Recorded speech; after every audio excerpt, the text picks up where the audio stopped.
আত্মহত্যা করা মহা অপরাধ। অনেকেই জিজ্ঞেস করেন, ফাইজি সাহেব অমুক আত্মহত্যা করেছে, তার জানাজা পড়বো? তা আমি একটাই কথা বলি, যদি বেনামাজির জানাজা পড়েন তাহলে আত্মহত্যাকারীর পড়েন, তার কারণ আত্মহত্যা করাও মহাপাপ, নামাজ ছেড়ে দেওয়াও মহাপাপ। কিন্তু আত্মহত্যা করার থেকে নামাজ ছেড়ে দেওয়াটা আরো বড় পাপ। আত্মহত্যা করার চেয়েও নামাজ ছেড়ে দেওয়াটা আরো বড় পাপ।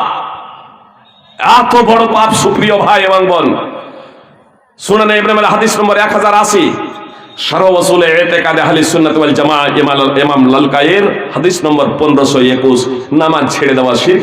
এটা ছেড়ে দেওয়ার মাধ্যমে, অস্বীকার না, ছেড়ে দেওয়া। অস্বীকার করলে সকলের ঐক্যমতে মুসলমানই থাকবে না।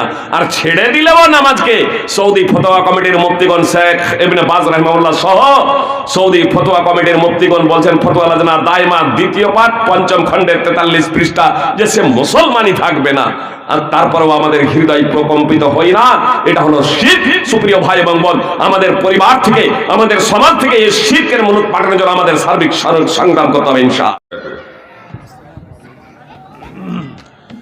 ইন্নাল হামদালিল্লাহি নাহমাদুহু ওয়া নাস্তাঈনুহু ওয়া নাস্তাগফিরুহু ওয়া নাউযু বিল্লাহি মিনাশ শুরুরি আনফুসিনা ওয়া সাইয়্যাতি আ'মালিনা মান ইয়াহদিহিল্লাহু ফালা মুদিল্লা লাহু ওয়া মান ইউদ্লিল ফালা হাদিয়া লাহু ওয়া আশহাদু আন লা ইলাহা ইল্লাল্লাহু ওয়াহদাহু লা শারীকা লাহু ওয়া আশহাদু আন্না মুহাম্মাদান আবদুহু ওয়া রাসূলুহু। ইয়া আইয়ুহাল্লাযীনা আমানু তাকুল্লাহা হাক্কা তুকাতিহি ওয়া লা তামুতুন্না ইল্লা ওয়া আনতুম মুসলিমুন। يا أيها الناس اتقوا ربكم الذي خلقكم من نفس واحدة وخلق منها زوجها وبث منهما رجالا كثيرا ونساء واتقوا الله الذي تساءلون به والأرحام إن الله كان عليكم رقيبا.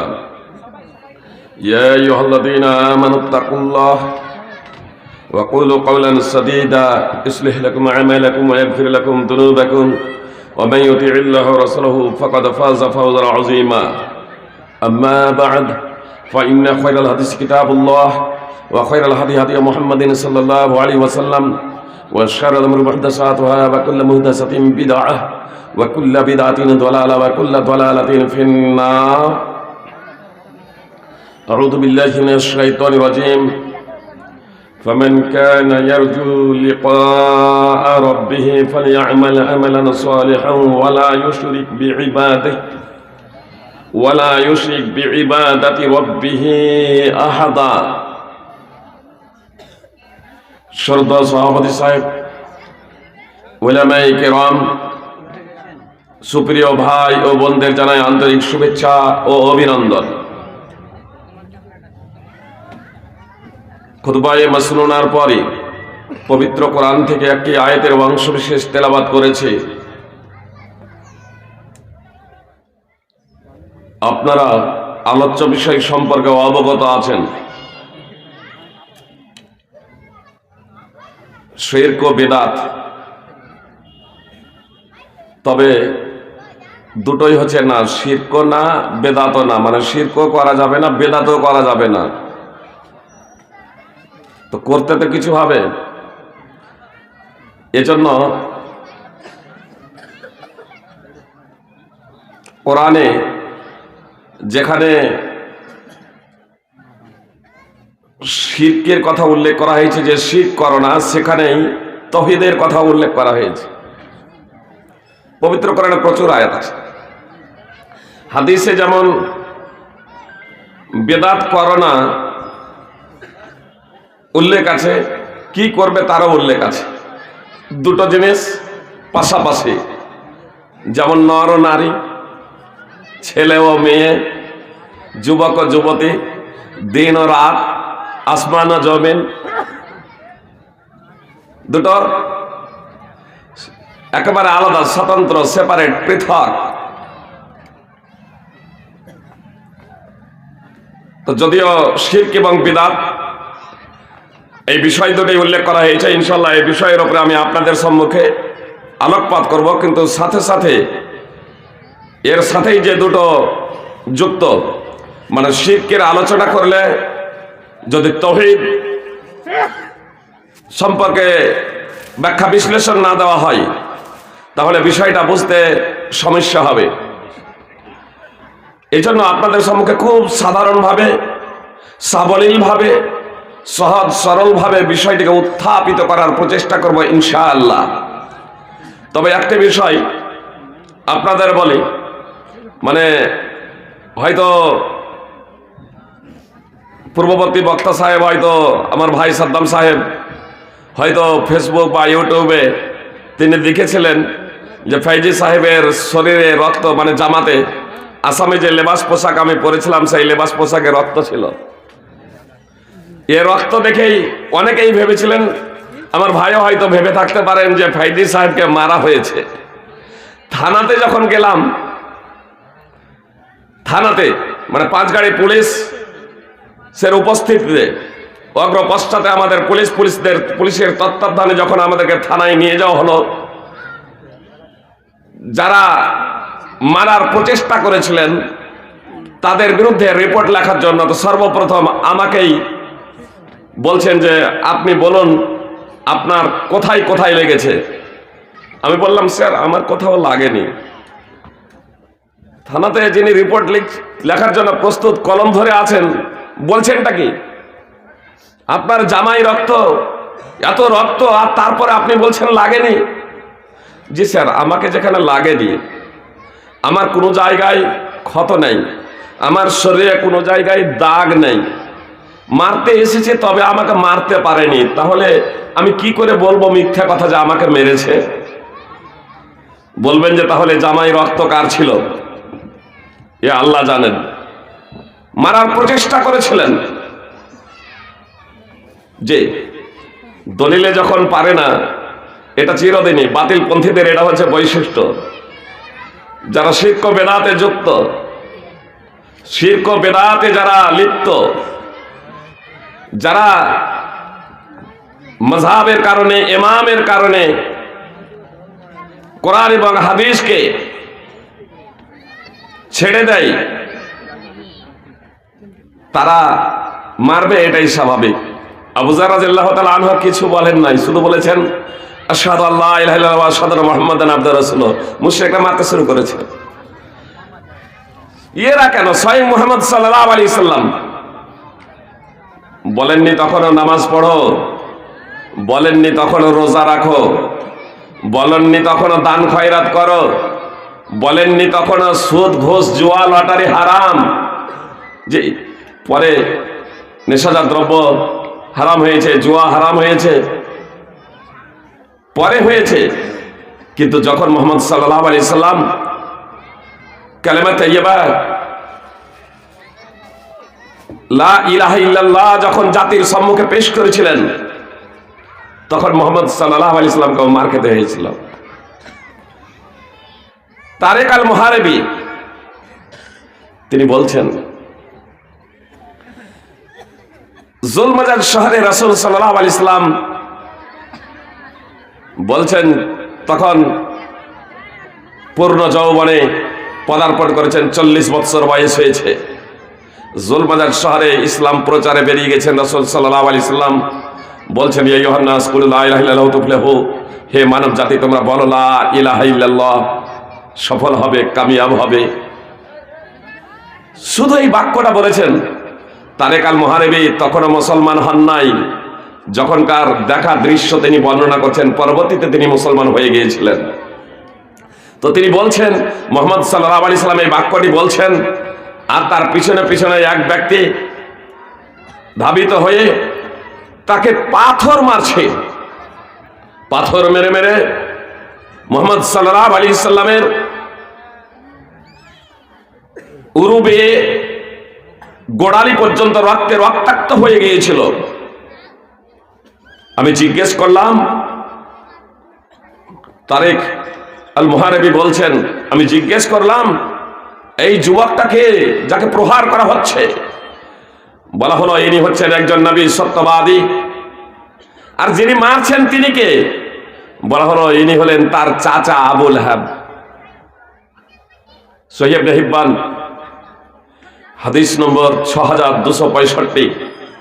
স্বয়ং মোহাম্মদ সাল্লাল্লাহু আলাইহি সাল্লামের আপন চাচাও মোহাম্মদ সাল্লাল্লাহু আলাইহি সাল্লামকে মারছে শুধু একটা বাক্যের কারণে, যে তিনি বলেছেন, হে মানব জাতি তোমরা বলো লা ইলাহা ইল্লাল্লাহ সফল হবে। বলেননি রোজা রাখো, তখনও বলেননি যাকাত দাও, তখনও বলেননি নামাজ পড়ো। এটা প্রাথমিক স্তরে, পরে এগুলো ফরজ করেছেন আল্লাহ তাআলা শুধু একটা বাক্যের কারণে।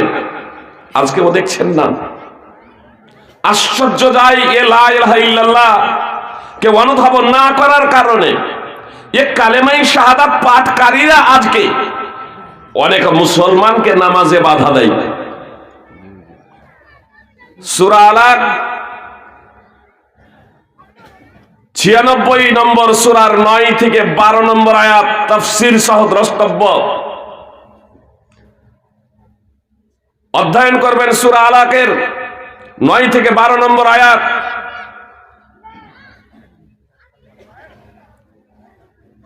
মুহাম্মদ সাল্লাল্লাহু আলাইহি সাল্লামকে পর্যন্ত নামাজ পড়তে বাধা দিয়েছিল, মুহাম্মদ সাল্লাল্লাহু আলাইহি সাল্লামকে নামাজ পড়তে বাধা দিয়েছিল মুশরিক আবু জাহাল। মুহাম্মদ সাল্লাল্লাহু আলাইহি সাল্লামকে বাধা দিয়েছিল মুশরিক আবু জাহাল। সে তো মুশরিক, সে মুশরিক।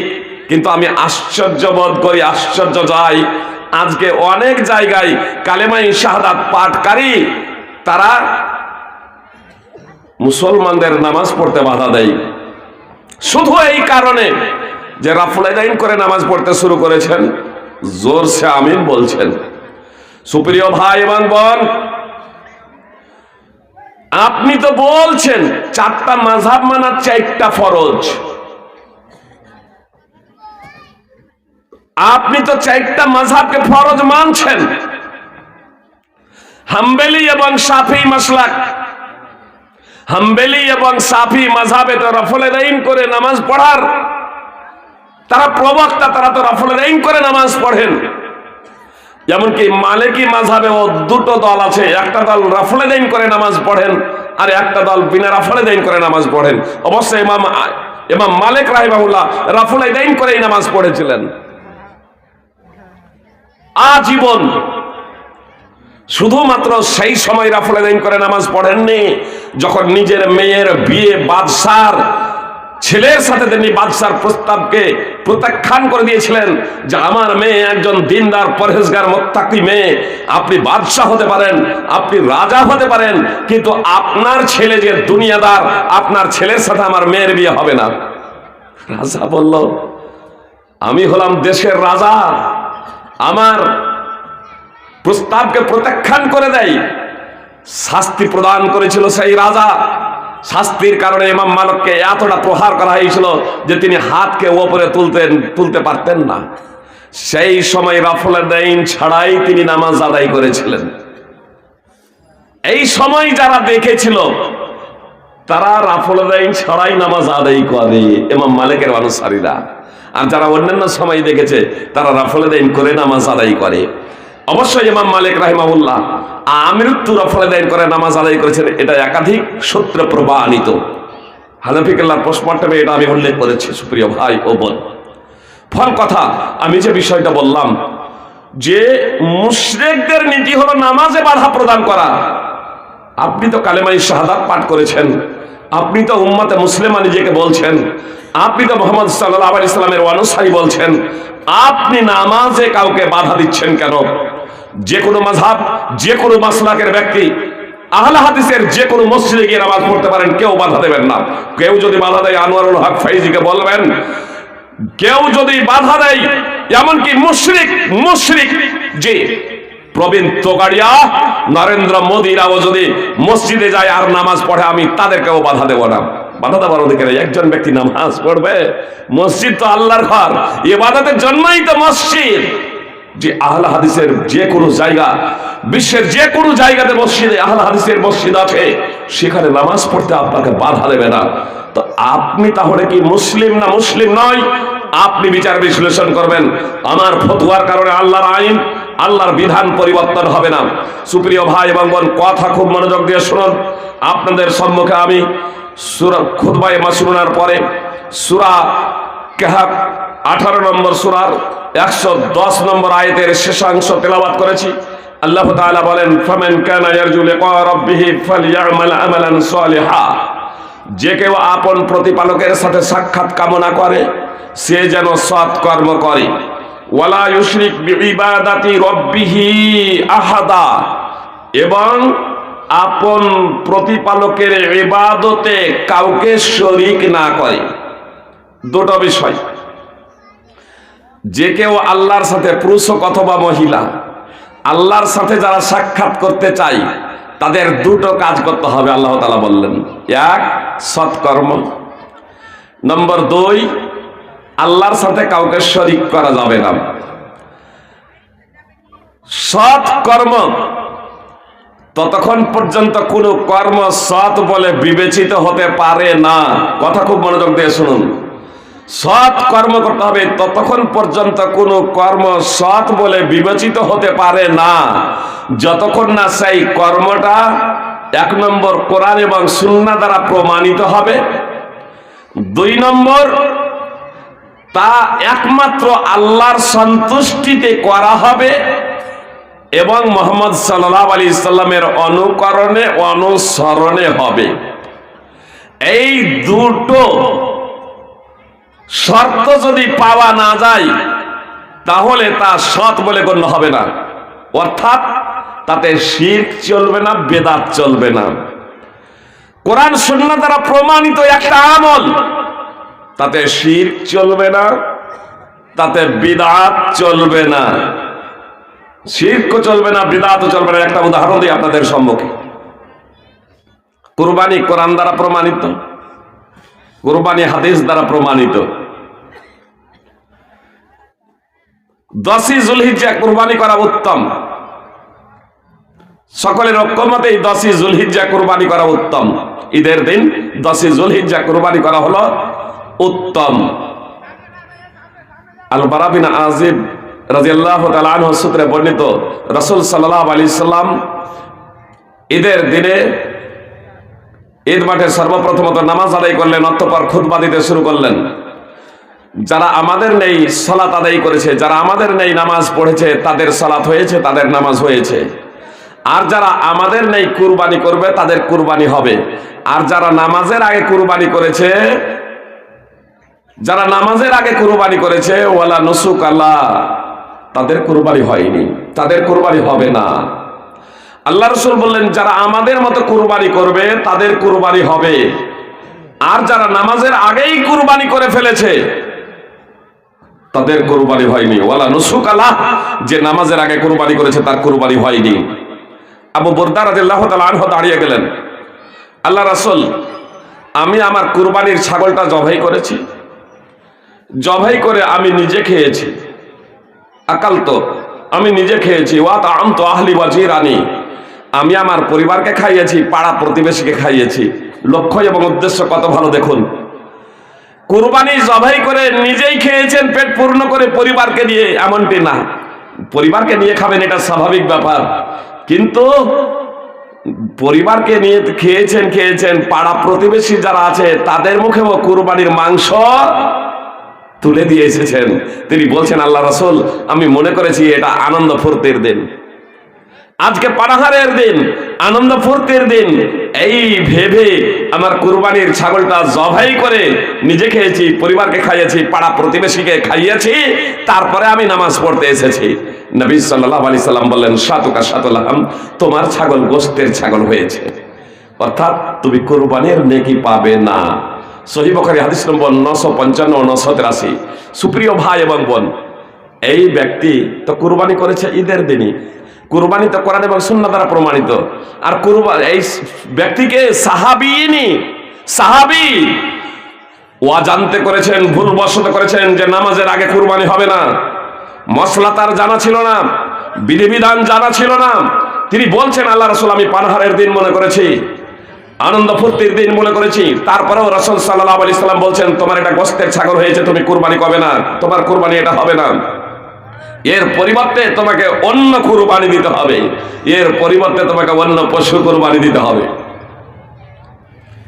তাহলে কোরআন এবং সুন্নাহ দ্বারা একটা কর্ম পাওয়া গেল। কুরবানিটা হলো ভালো কাজ, কিন্তু তাতে ইত্তেবা ছিল না, ইত্তেবা ছিল না, মুহাম্মদ সাল্লাল্লাহু আলাইহি সাল্লামের আনুগত্য ছিল না, অনুসরণ ছিল না, ফলে তা সৎ কর্ম হিসেবে বিবেচিত হয়নি, আল্লাহর দরবারে গৃহীত হয়নি। কর্ম যতই ভালো হোক না কেন, কর্ম যতই ভালো হোক না কেন, সেই কর্মে ইত্তেবা আছে, ইখলাস নেই, অর্থাৎ শিরক আছে, তাহলে সেই কর্ম আল্লাহ তাআলা কবুল করবেন না। মনে করুন নামাজ পড়ছেন, উদ্দেশ্য আল্লাহর সন্তুষ্টি না, উদ্দেশ্য হলো লোকে যাতে বলে যে এ নামাজি। এজন্য দেখেন না, পাত্র দেখতে এসেছে, পাত্র ছেলেকে দেখতে এসেছে, মেয়ের পক্ষ থেকে ছেলেকে দেখতে এসেছে, ছেলে মেয়ে পক্ষের যারা অভিভাবক গার্জেন এরা সব নামাজি, বর তখন ওদের সন্তুষ্টির জন্য এবার নামাজে যাচ্ছে। এ নামাজের কোনো মূল্য নেই, এটা শিরক। এ নামাজের কোনো মূল্য নেই, এটা তো ওদেরকে দেখানোর জন্য, আল্লাহর সন্তুষ্টির জন্য না। অনুরূপ ভাবে পাত্রী বেনামাজি, কিন্তু যিনি দেখতে এসেছেন এরা সব নামাজি, মেয়ে ছেলে যারা এসেছে এরা সব নামাজি। এ যদি দেখে এটা নামাজি পরিবার, যে চাকরিও করে হাই মাদ্রাসায়, আবার বেনামাজি দেখে মৌলভী সাহেব জামাই, আর মেয়ে যদি বেনামাজি হয় তাহলে তো মুশকিল, নামাজ পড়বে না, নামাজ পড়ে না। ওই ওয়াক্তের জন্য নামাজি হলো, যদি নামাজি হয়ে আমাকে পছন্দ করে নাই, লক্ষ্য উদ্দেশ্য আল্লাহ তাআলার সন্তুষ্টি নয়, লোক দেখানো, এ নামাজের কোনো মূল্য নেই, এটা শিরক। আন আবি হুরায়রা ক্বালা ক্বালা রাসূলুল্লাহ সাল্লাল্লাহু আলাইহি সাল্লাম ক্বালা আল্লাহু তাবারাকা ওয়া তাআলা আনা আগনা শুরাকায়ে আনি শিরক মান আমিলা আমালান আশরাকা ফীহি মাই গায়রি তারাকতুহু ওয়া শিরকা। আবু হুরায়রা রাদিয়াল্লাহু তাআলা আনহু বর্ণনাকারী, রাসূল সাল্লাল্লাহু আলাইহি সাল্লাম বলেছেন, আল্লাহ তাআলা বলেছেন, অর্থাৎ হাদিসে কুদসি, আল্লাহ তাআলা বলছেন, আমি শরীকদের শিরক থেকে মুক্ত, আমি শরীকদের শিরক থেকে মুক্ত। যে কেউ এমন কোনো আমল করবে, যে কেউ এমন কোনো কাজ করবে যাতে আমার সাথে অন্যকে শরীক করেছে, আল্লাহ বলছেন আমি তাকেও ছেড়ে দেব, তার শিরককেও ছেড়ে দেব, আমি তাকেও বর্জন করব, তার শিরককেও বর্জন করব। সহিহ মুসলিম হাদিস নম্বর 2985। তো কোনো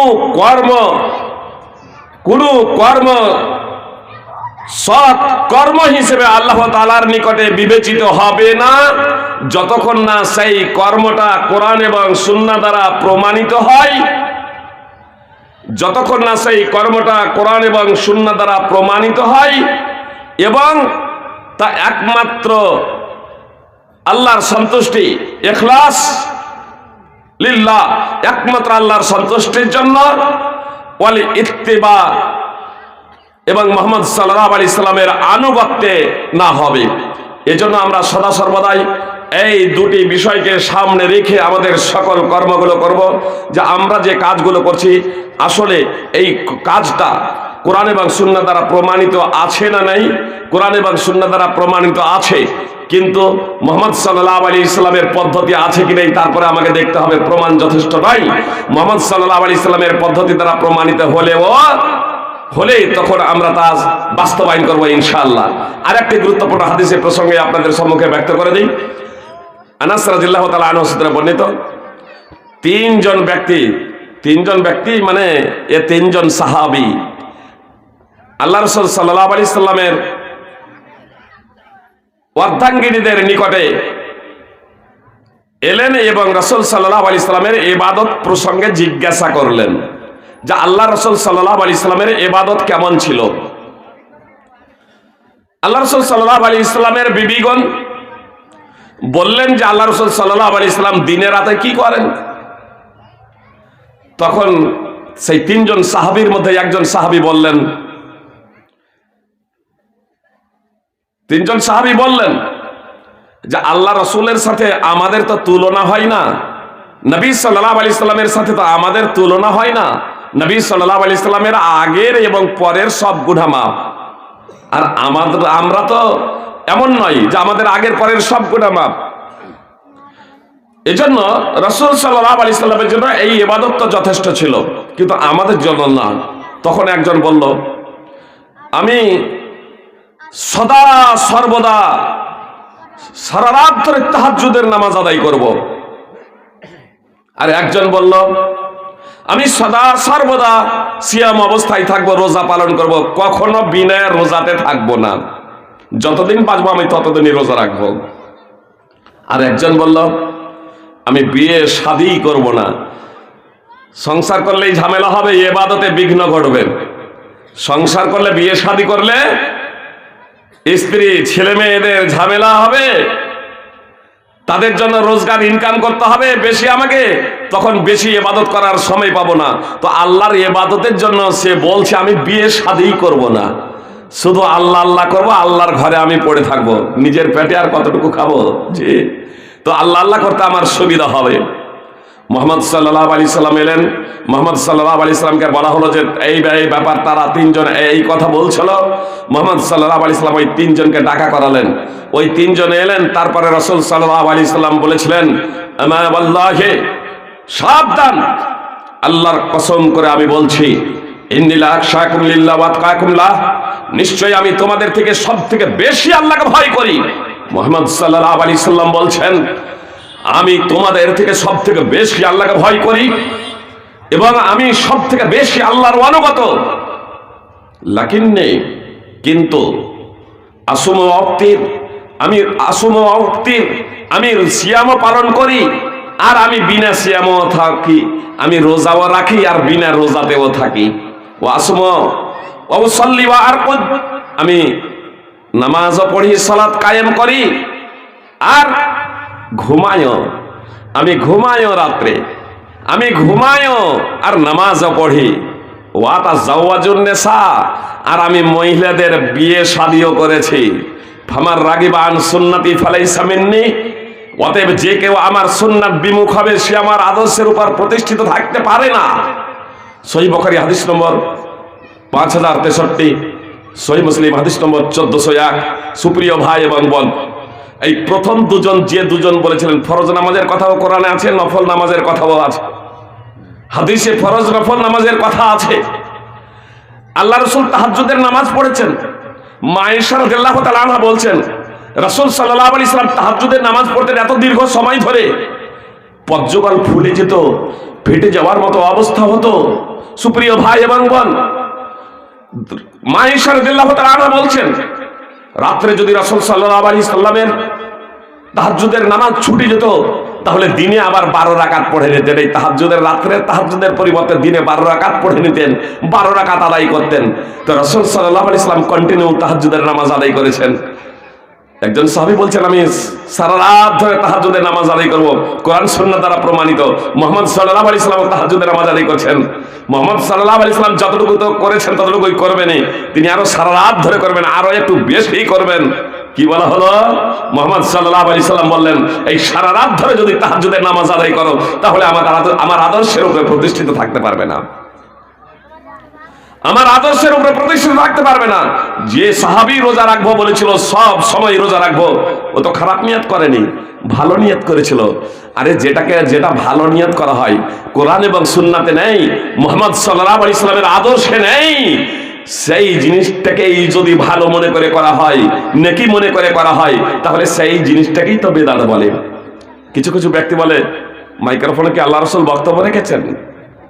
জি, মাইক্রোফোনে অবশ্যই আল্লাহ রাসূল সাল্লাল্লাহু আলাইহি সাল্লাম বক্তব্য রাখেননি, কিন্তু মাইক্রোফোনে বক্তব্য রাখাটাকে কেউ ইবাদত মনে করে না। এটা ইবাদত না, এটা বৈষয়িক বিষয়। মাইক্রোফোনটা আবিষ্কার বৈষয়িক বিষয়, আবিষ্কারটা দিন না, এটা ইবাদত না। জি, এরোপ্লেন, বিমান, আপনার ট্রেন, বাস, এগুলো হজ হচ্ছে ইবাদত, হজ হচ্ছে ইবাদত। আপনি এরোপ্লেনে যাবেন না, বিমানে যাবেন না, ট্রেনে যাবেন না, পানি জাহাজে যাবেন, সেটা আপনার ব্যাপার। এগুলো চাপাটা আপনার ইবাদত না। কাজেই নিত্য নতুন যে আবিষ্কার, এই আবিষ্কারগুলো আবিধানিক অর্থে বেদাত, কিন্তু শরঈ পারিভাষিক অর্থে এটা ওই বেদাত নয় যে বেদাতের ভ্রষ্টতা নিকৃষ্টতা রাসূল সাল্লাল্লাহু আলাইহি সাল্লাম বর্ণনা করেছেন। শরীয়তে কোনো প্রকারের নিত্য নতুন কোনো বিষয় আবিষ্কার করা যাবে না। ধর্মে আল্লাহ রাসূল সাল্লাল্লাহু আলাইহি সাল্লামের যখন কথা নকল করেন বক্তারা, মেম্বারে যখন চাপেন, আমিও বলেছি, মেম্বারে যখন ইমাম চাপেন তখন বলেন, নবী সাল্লাল্লাহু আলাইহি সাল্লামও বলতেন, কুল্লু বিদআতিন দালালাহ ওয়া কুল্লু দালালাতিন ফিন্নার। ধর্মের বিষয়ে প্রত্যেকটা নব আবিষ্কৃত বিষয় হলো ভ্রষ্টতা, গুমরাহি, আর প্রত্যেকটা গুমরাহি ও ভ্রষ্টতার পরিণাম হলো জাহান্নাম। সুনানে নাসাই হাদিস নম্বর 1578। যখন মেম্বারে যখন চাপছেন তখন বলছেন, নবী সাল্লাল্লাহু আলাইহি সাল্লামের কথাটা আরবিতে নকল করছেন, বঙ্গানুবাদ করেন না। কুল্লু বিদআতিন দালালাহ ওয়া কুল্লু দালালাতিন ফিন্নার। প্রত্যেক ধর্মের বিষয়ে প্রত্যেকটা নবাবিষ্কৃত বিষয়ই হলো গুমরাহি, ভ্রষ্টতা, আর প্রত্যেকটা গুমরাহি ও ভ্রষ্টতার পরিণাম হলো জাহান্নাম। এটা বাংলায় বলেন না, পীর মুফতি আলেম ওলামা বাংলায় সাধারণত বলেন না, আরবিতে রাসূল সাল্লাল্লাহু আলাইহি সাল্লামের কথাটা নকল করে ছেড়ে দেন। আর প্র্যাকটিক্যালে এসে তখন বলেন বেদাত হলো দুই প্রকারের, বেদাতে হাসানা আর বেদাতে সাইয়্যা। ভালো বেদাত আর মন্দ বেদাত, ভালো বেদাতটা করা যাবে, মন্দ বেদাতটা করা যাবে না।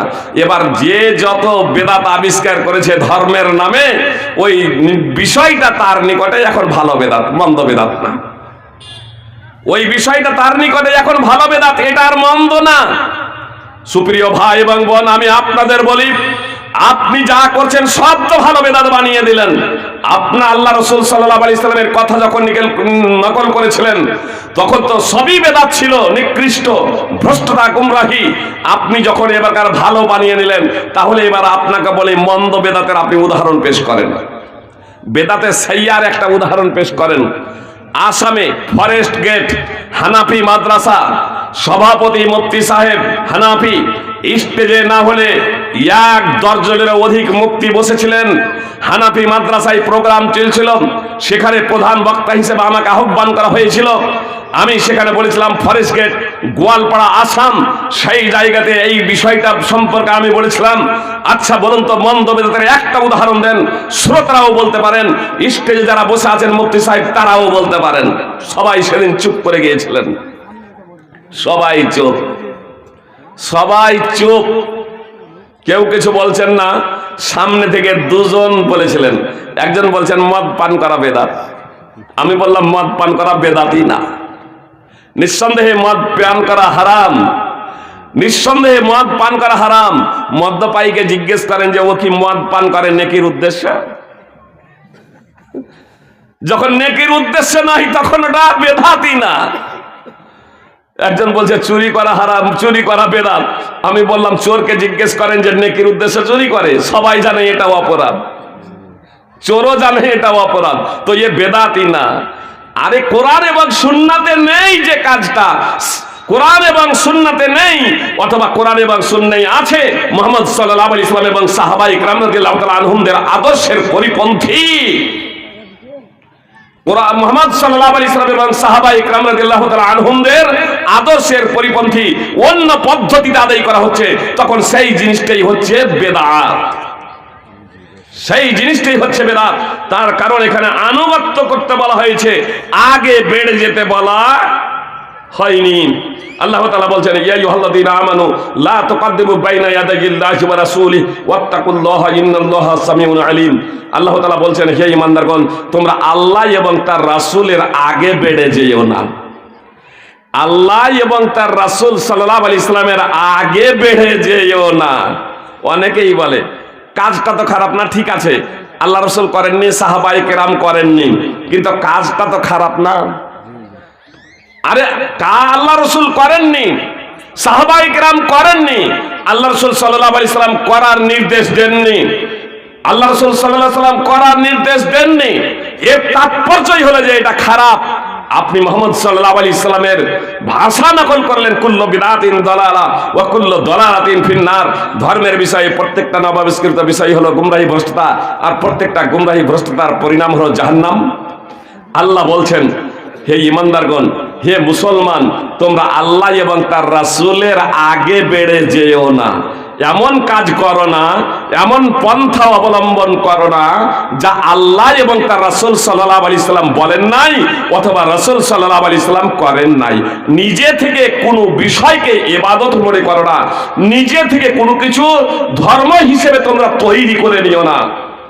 আল্লাহকে ভয় করো, নিশ্চয় আল্লাহ তাআলা সবকিছু শুনেন এবং সবকিছু জানেন। সূরা হুজরাত 49 নম্বর সূরার 1 নম্বর আয়াত।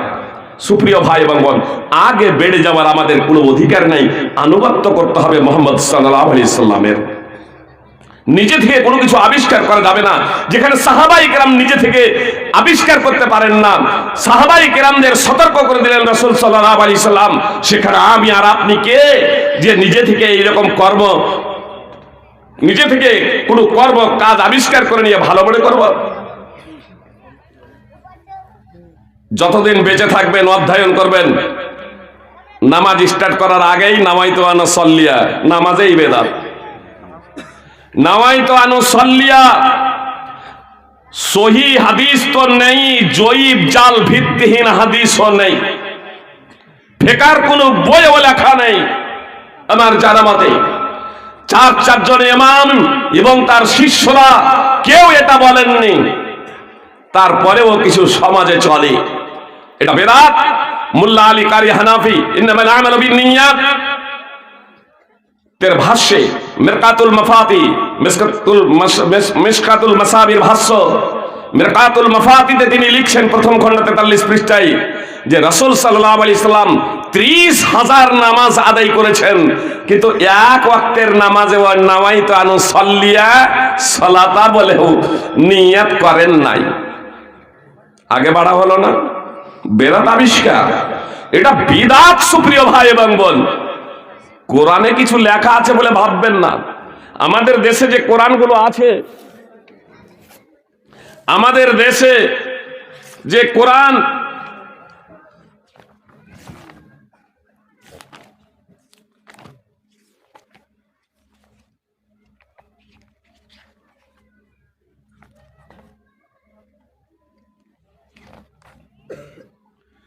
এই যে যেখানে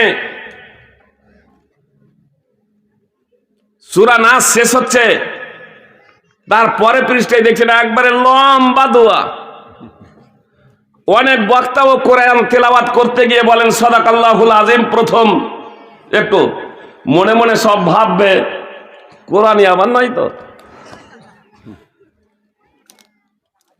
না রাসূল সাল্লাল্লাহু আলাইহি সাল্লাম বলেছেন, না সাহাবায়ে কেরাম বলেছেন, না তাবেঈন বলেছেন, না তাবা তাবেঈন বলেছেন, না সালাফদের কেউ এটা বলেছেন।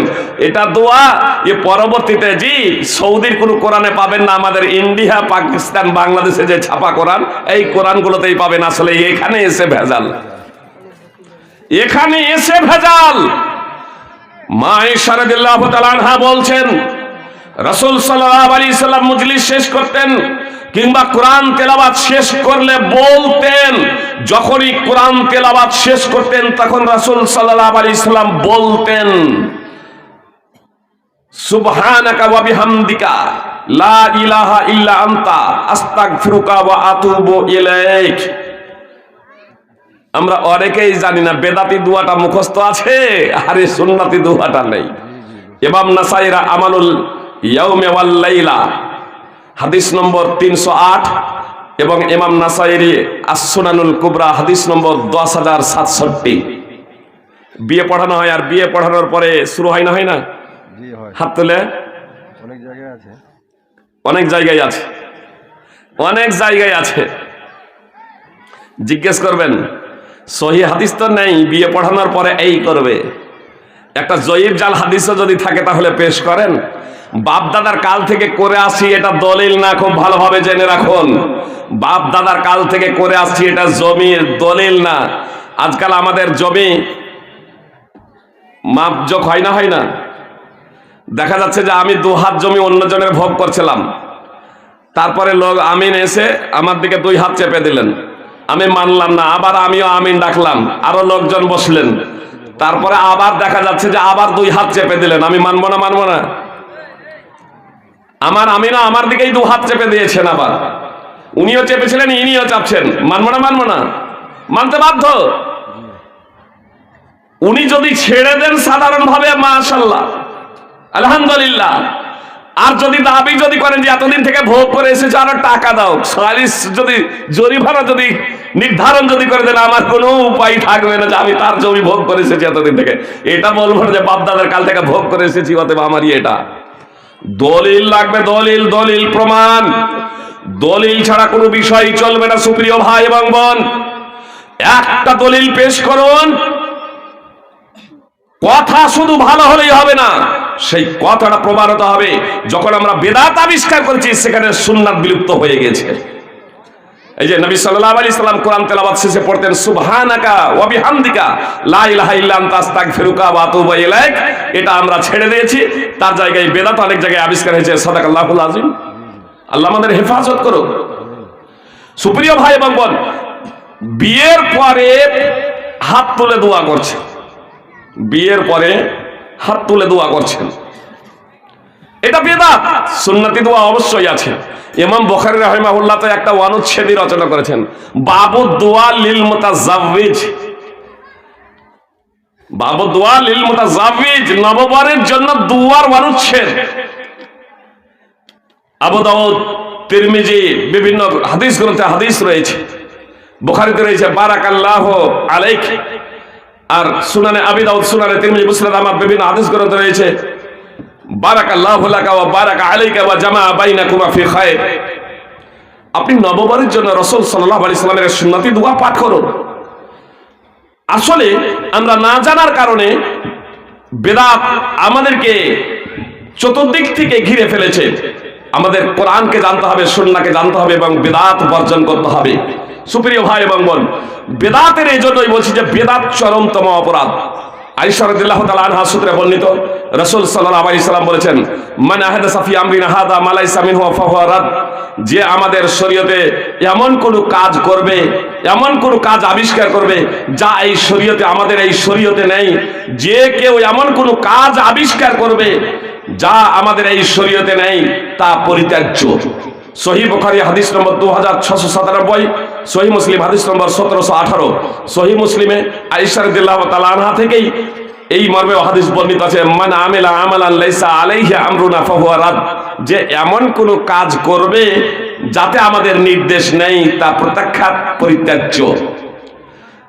এত দ্বারা প্রতীয়মান হলো যে কোনো বেদাতকে কেউ নিজে আবিষ্কার করুক অথবা অন্যজন আবিষ্কার করেছে, পরবর্তীতে কেউ তা আমল করছে, দুটাই পরিত্যাজ্য, দুটোই চলবে না, দুটোই অচল, দুটোরই পাপ অত্যন্ত ভয়াবহ।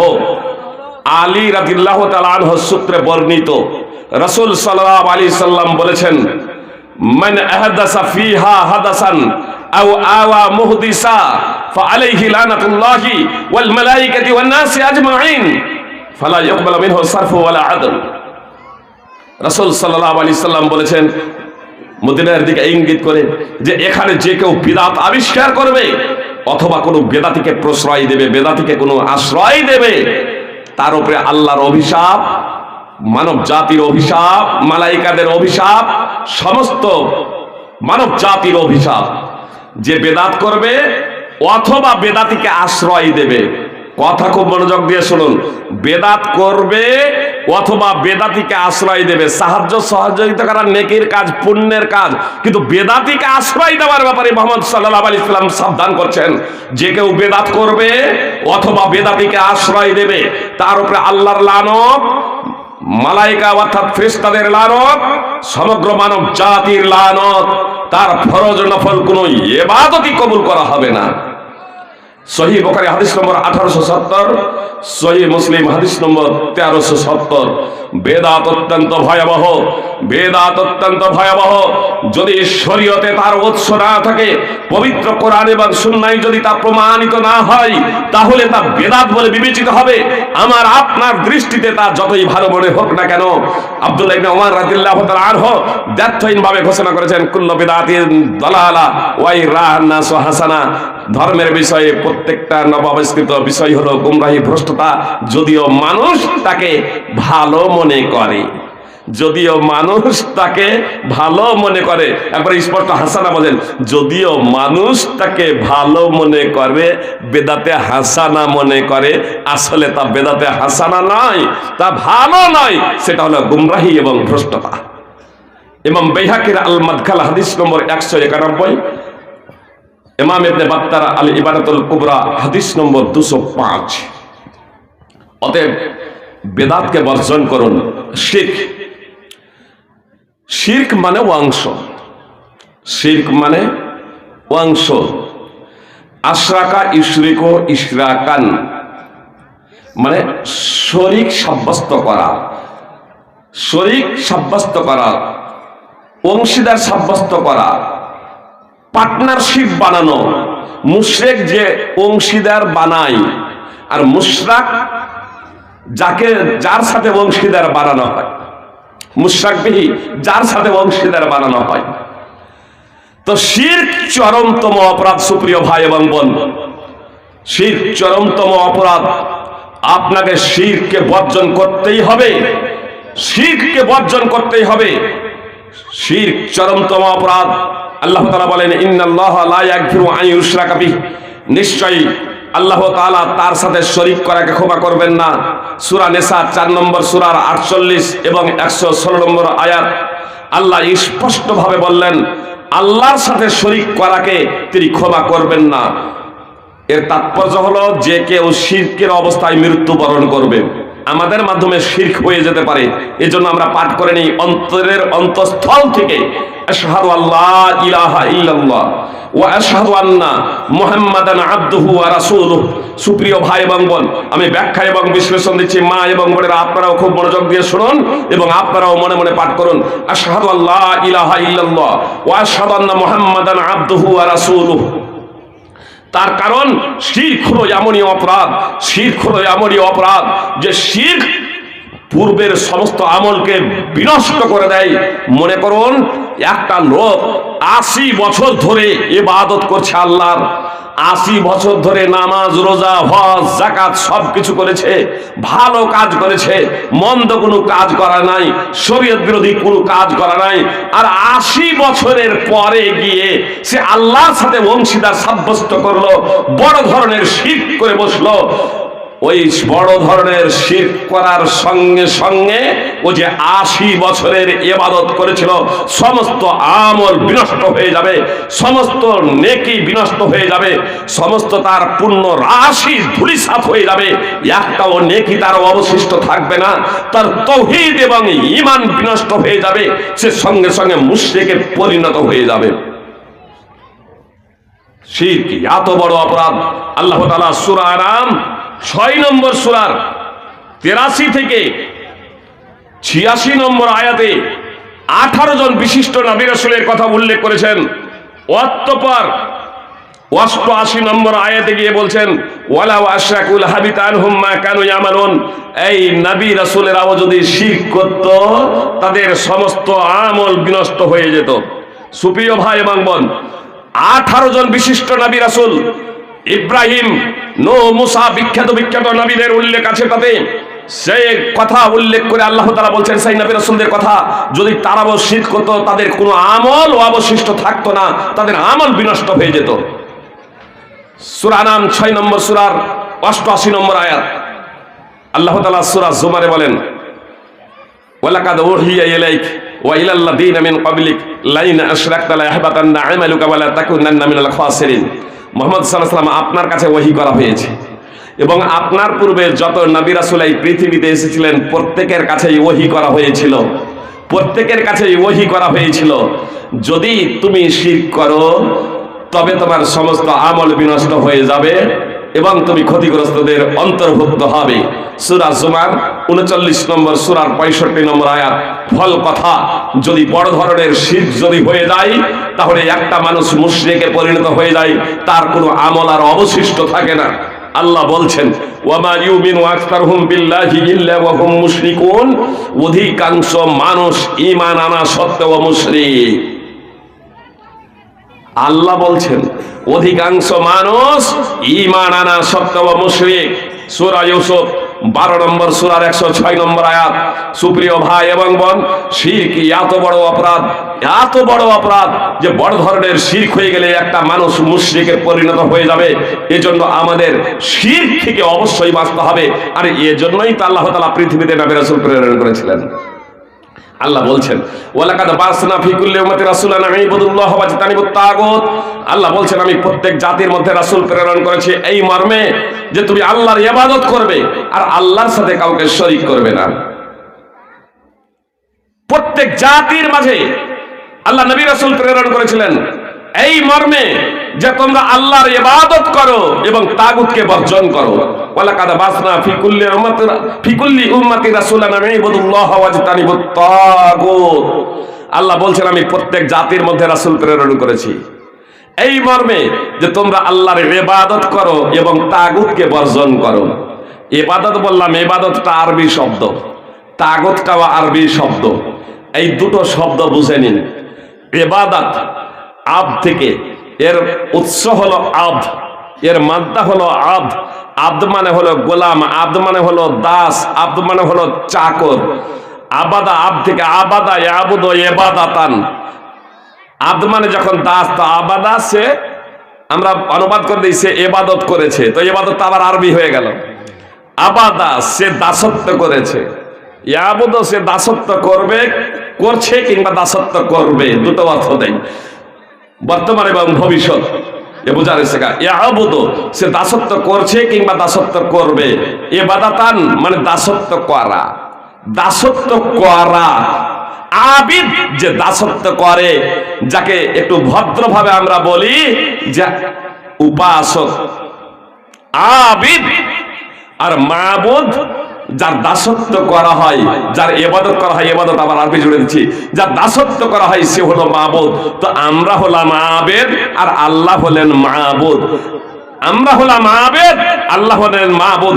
এজন্যই তো আল্লাহ আমাদেরকে সৃষ্টি করেছেন। ওয়া মা খালাকতুল জিন্না ওয়াল ইনসা ইল্লা লিয়াবুদুন, সূরা জারিয়াত 51 নম্বর সূরা 56 নম্বর আয়াত।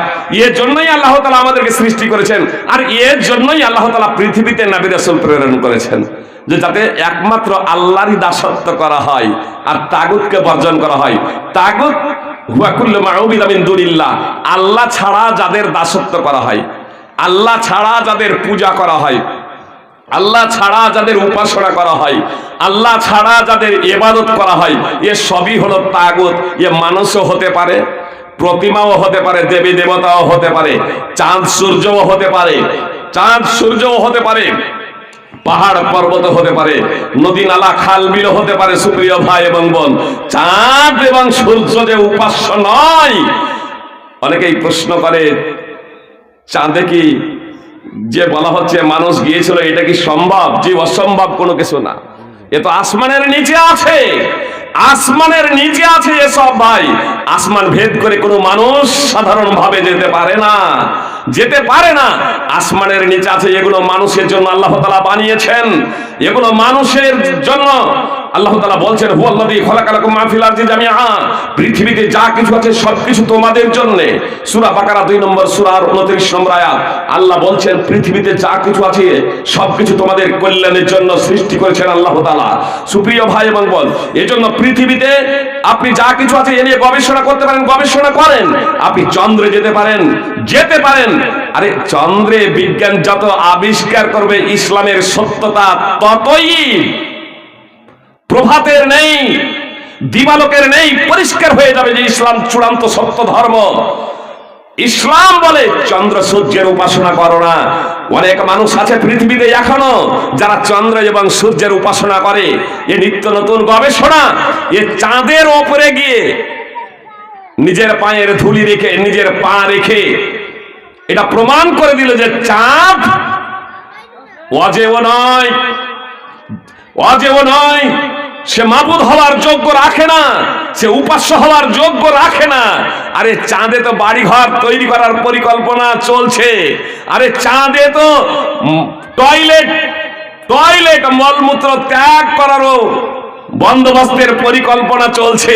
সে চাঁদ কিভাবে মাবুদ হতে পারে? চাঁদ কিভাবে মাবুদ হতে পারে, উপাস্য হতে পারে? চাঁদকে যিনি সৃষ্টি করেছেন, সূর্যকে যিনি সৃষ্টি করেছেন, আকাশমণ্ডল ভূমণ্ডলকে যিনি সৃষ্টি করেছেন, সবকিছুই যিনি হলেন স্রষ্টা এক এবং অদ্বিতীয়, তার তোমরা উপাসনা করো। সুতরাং মুশরিকদেরও যখন জিজ্ঞেস করা হতো যে আচ্ছা আকাশমণ্ডল ও ভূমণ্ডলকে সৃষ্টি করেছে, রিজক দাতাকে, জীবনদাতাকে, মরণদাতাকে, সার্বভৌম ক্ষমতার অধিকারীকে, একমাত্র আশ্রয়দাতাকে, যার উপরে কোনো আশ্রয়দাতা নাই, তো মুশরিকরাও বলতো অবশ্যই তিনি হলেন আল্লাহ তাআলা। সূরাতুল মুমিনুন 23 নম্বর সূরা 83 থেকে 89 নম্বর আয়াত এবং সূরাতুল আনকাবুত 29 নম্বর সূরার 61 থেকে 63 নম্বর আয়াত, সূরা লোকমান 31 নম্বর সূরার 25 নম্বর আয়াত, সূরা জুমার 40 নম্বর সূরার 38 নম্বর আয়াত তাফসীর সহ দ্রষ্টব্য। আরাবিয়ান মুশরিকরা বিপদে পড়লে একমাত্র আল্লাহকে ডাকতো। আরাবিয়ান মুশরিকরা বিপদে পড়লে একমাত্র আল্লাহকে ডাকতো। আল্লাহ বলছেন ওয়াইদা মাসাকুমুয যুররু ফিল বাহরি তাদউনা মান তাদউনা ইল্লা ইয়্যাহ ফালাম্মা নাজ্জাকুম ইলাল বাররি আ'রাযতুম। আল্লাহ বলছেন যখন তোমাদেরকে সমুদ্রে বিপদ স্পর্শ করে, তখন তোমাদের মন থেকে সবকিছু আউট হয়ে যায় আল্লাহ ছাড়া। মহাবিপদে যখন পড়ে, মানুষ যখন মহাবিপদে পড়ে, তখনকার কথা উল্লেখ করছেন। মুহাম্মদ সাল্লাল্লাহু আলাইহি সাল্লামের উপরে যখন আয়াত অবতীর্ণ হচ্ছে তখনকার কথা উল্লেখ করছেন যে মুশরিকরা মহাবিপদে পড়লে এই মুশরিকরাও একমাত্র আল্লাহকেই ডাকে। ওদের তখন দেবী প্রতিমা হৃদয় থেকে আউট হয়ে যায়, তখন আর দেবী প্রতিমাকে আহ্বান করে না, লাত মানাত উজ্জাকে আর আহ্বান করে না, চন্দ্র সূর্যকে আর আহ্বান করে না, তখন একমাত্র আহ্বান করে আল্লাহকে। আর আল্লাহ যখন তাদেরকে স্থলভাগে পৌঁছে দেন, তাদেরকে উদ্ধার করেন, তখন তারা আবার বিমুখ হয়ে যায়, তখন আবার তারা শিরক করতে শুরু করে দেয়। সূরা বনী ইসরাঈল 17 নম্বর সূরার 67 নম্বর আয়াত। ইকরামার ইসলাম কবুলের কারণও ছিল এটাই। মুহাম্মদ সাল্লাল্লাহু আলাইহি সাল্লাম মক্কা বিজয়ের পরে মক্কার মুশরিক কাফেরদেরকে ক্ষমা করে দিয়েছিলেন। যারা মুহাম্মদ সাল্লাল্লাহু আলাইহি সাল্লামকে মক্কা ত্যাগ করতে বাধ্য করেছিল, অনেক সাহাবা সাহাবিয়াদের যারা শহীদ করে দিয়েছিল, মুহাম্মদ সাল্লাল্লাহু আলাইহি সাল্লাম তাদেরকে দোষারোপ করলেন না, তাদেরকে ভর্ৎসনা করলেন না। রহমাতুল লিল আলামিন, দয়ার সাগর মুহাম্মদ সাল্লাল্লাহু আলাইহি সাল্লাম ক্ষমা প্রদর্শন করত, সবকে ক্ষমা করে দিয়েছিলেন 6 জন ব্যতীত, তার মধ্যে 4 জন পুরুষ, তার মধ্যেই ছিল ইকরিমা যখন দেখলো যে মুহাম্মদ সাল্লাল্লাহু আলাইহি সাল্লাম তো প্রতিশোধ নেবেন, আমি আর এখানে থাকবো না, মক্কা ছেড়ে সামদেশে পালিয়ে যাচ্ছে, নৌকায় আরোহণ করেছে, নৌকা বিশাল ঝড়ের কবলে পড়েছে, তখন নৌকার মাঝিরাও বলছে আখলিসু ফা ইন্না আলিহাতাকুম লা তুগনি আনকুম শাইয়ান হাহুনা। এই মহাবিপদে একমাত্র আল্লাহকেই তোমরা ডাকো, বিশুদ্ধ অন্তঃকরণে আল্লাহকে তোমরা ডাকো, তার কারণে এই মহাবিপদে আল্লাহ ছাড়া কেউ তোমাদের পরিত্রাণ দিতে পারে না, আল্লাহ ছাড়া কেউ তোমাদের মুক্তি দিতে পারে না, অতএব তোমরা একমাত্র আল্লাহ তাআলাকে ডাকো। এই বলে নৌকার মাঝিরা নৌকার যাত্রীদের বলছে এই মহাবিপদে তোমাদের দেবী দেবতা, তোমাদের প্রতিমা লাত মানাত উজ্জা কোনো উপকার দেবে না। এই মহাবিপদে কেউ যদি উপকার দেয় তাহলে একমাত্র আল্লাহ, কেউ যদি উদ্ধার করেন তাহলে একমাত্র আল্লাহ, অতএব তোমরা আল্লাহকেই বিশুদ্ধ অন্তঃকরণে আহ্বান করো। ইকরামার হৃদয়ে দাগ কেটে যাচ্ছে। মুহাম্মদ সাল্লাল্লাহু আলাইহি সাল্লাম তো 21 বছর ধরে এই কথাটাই বলছেন, আর মুহাম্মদ সাল্লাল্লাহু আলাইহি সাল্লামের বিরুদ্ধাচরণ করে এসেছি আমরা। এজন্য এই কথাকে কেন্দ্র করেই তো ইকরামার হৃদয়ে দাগ কেটে যাচ্ছে। আল্লাহ, তোমার সাথে আমি অঙ্গীকার করছি এই যাত্রায় যদি বেঁচে যাই তবে আমি সন্দেশ যাব না, ফিরে যাব মুহাম্মদ সাল্লাল্লাহু আলাইহি সাল্লামের নিকটে, আর তার হাতে হাত রেখে আমি মুসলমান হয়ে যাব। তার কারণ আমার বিশ্বাস হয়ে গিয়েছে যে মহাবিপদে একমাত্র তুমি ছাড়া যদি কেউ পরিত্রাণ দিতে না পারেন, তবে আমার দৃঢ় বিশ্বাস স্থলভাগেও তুমি উদ্ধার করবে, তুমি মুক্তি দিবে, তুমি পরিত্রাণ দেবে, এটা আমার দৃঢ় বিশ্বাস। আর সন্দেশ যাব না, এই যাত্রায় বেঁচে গেলে আমি মুহাম্মদ সাল্লাল্লাহু আলাইহি সাল্লামের কাছে গিয়ে কালেমায়ে শাহাদাত পড়ে মুসলমান হয়ে যাব। সেই যাত্রায় ইকরামা বেঁচে যাচ্ছে, মুহাম্মদ সাল্লাল্লাহু আলাইহি সাল্লামের নিকটে এসে কালেমায়ে শাহাদাত পড়ে মুসলমান হয়ে যাচ্ছেন। সুনানে নাসাই হাদিস নম্বর 4067। আজকে মানুষ বিপদে পড়লে কোথায় যায়? মাজারে। ছেলে হয় না? আজকে মানুষ বিপদে পড়লে মাজারে যায়, মাজারে। সুপ্রিয় ভাই এবং বোন, আজকে মানুষ বিপদে পড়লে জ্যোতিষীর কাছে যায়। আজকে মানুষ বিপদে পড়লে কবিরাজের কাছে যায়, যে ডাক্তার দেখানো হয়েছে, রোগ ভালো হচ্ছে না, রোগ ধরা যাচ্ছে না, এবার কবিরাজের কাছে। তাবিজ গন্ডা যা কিছুই ঝুলাক না কেন, কোনো তখন আর সমস্যা নেই, পড়েছি বিপদে। যে আব্দুল্লাহ ইবনে মাসউদ রাদিয়াল্লাহু তাআলা আনহু তার স্ত্রীর কাছে গেলেন। তার স্ত্রীর কাছে গিয়ে দেখছেন তার গলাতে একটা ধাগা। সুপ্রিয় ভাই বোন, কথা খুব মনোযোগ দিয়ে শুনবেন। তার স্ত্রীর গলায় একটা ধাগা। আব্দুল্লাহ ইবনে মাসউদ রাদিয়াল্লাহু তাআলা আনহু বলছেন, আমি রাসূল সাল্লাল্লাহু আলাইহি সাল্লামকে বলতে শুনেছি, ইন্নার রুকা ওয়াত তামাইমা ওয়াত তিওয়ালাতা শিরক, নিশ্চয় কুফর শিরক, বাক্য দ্বারা ঝাড়ফুঁক করা, তন্ত্র মন্ত্র তাবিজ মাদুলি হলো শিরক।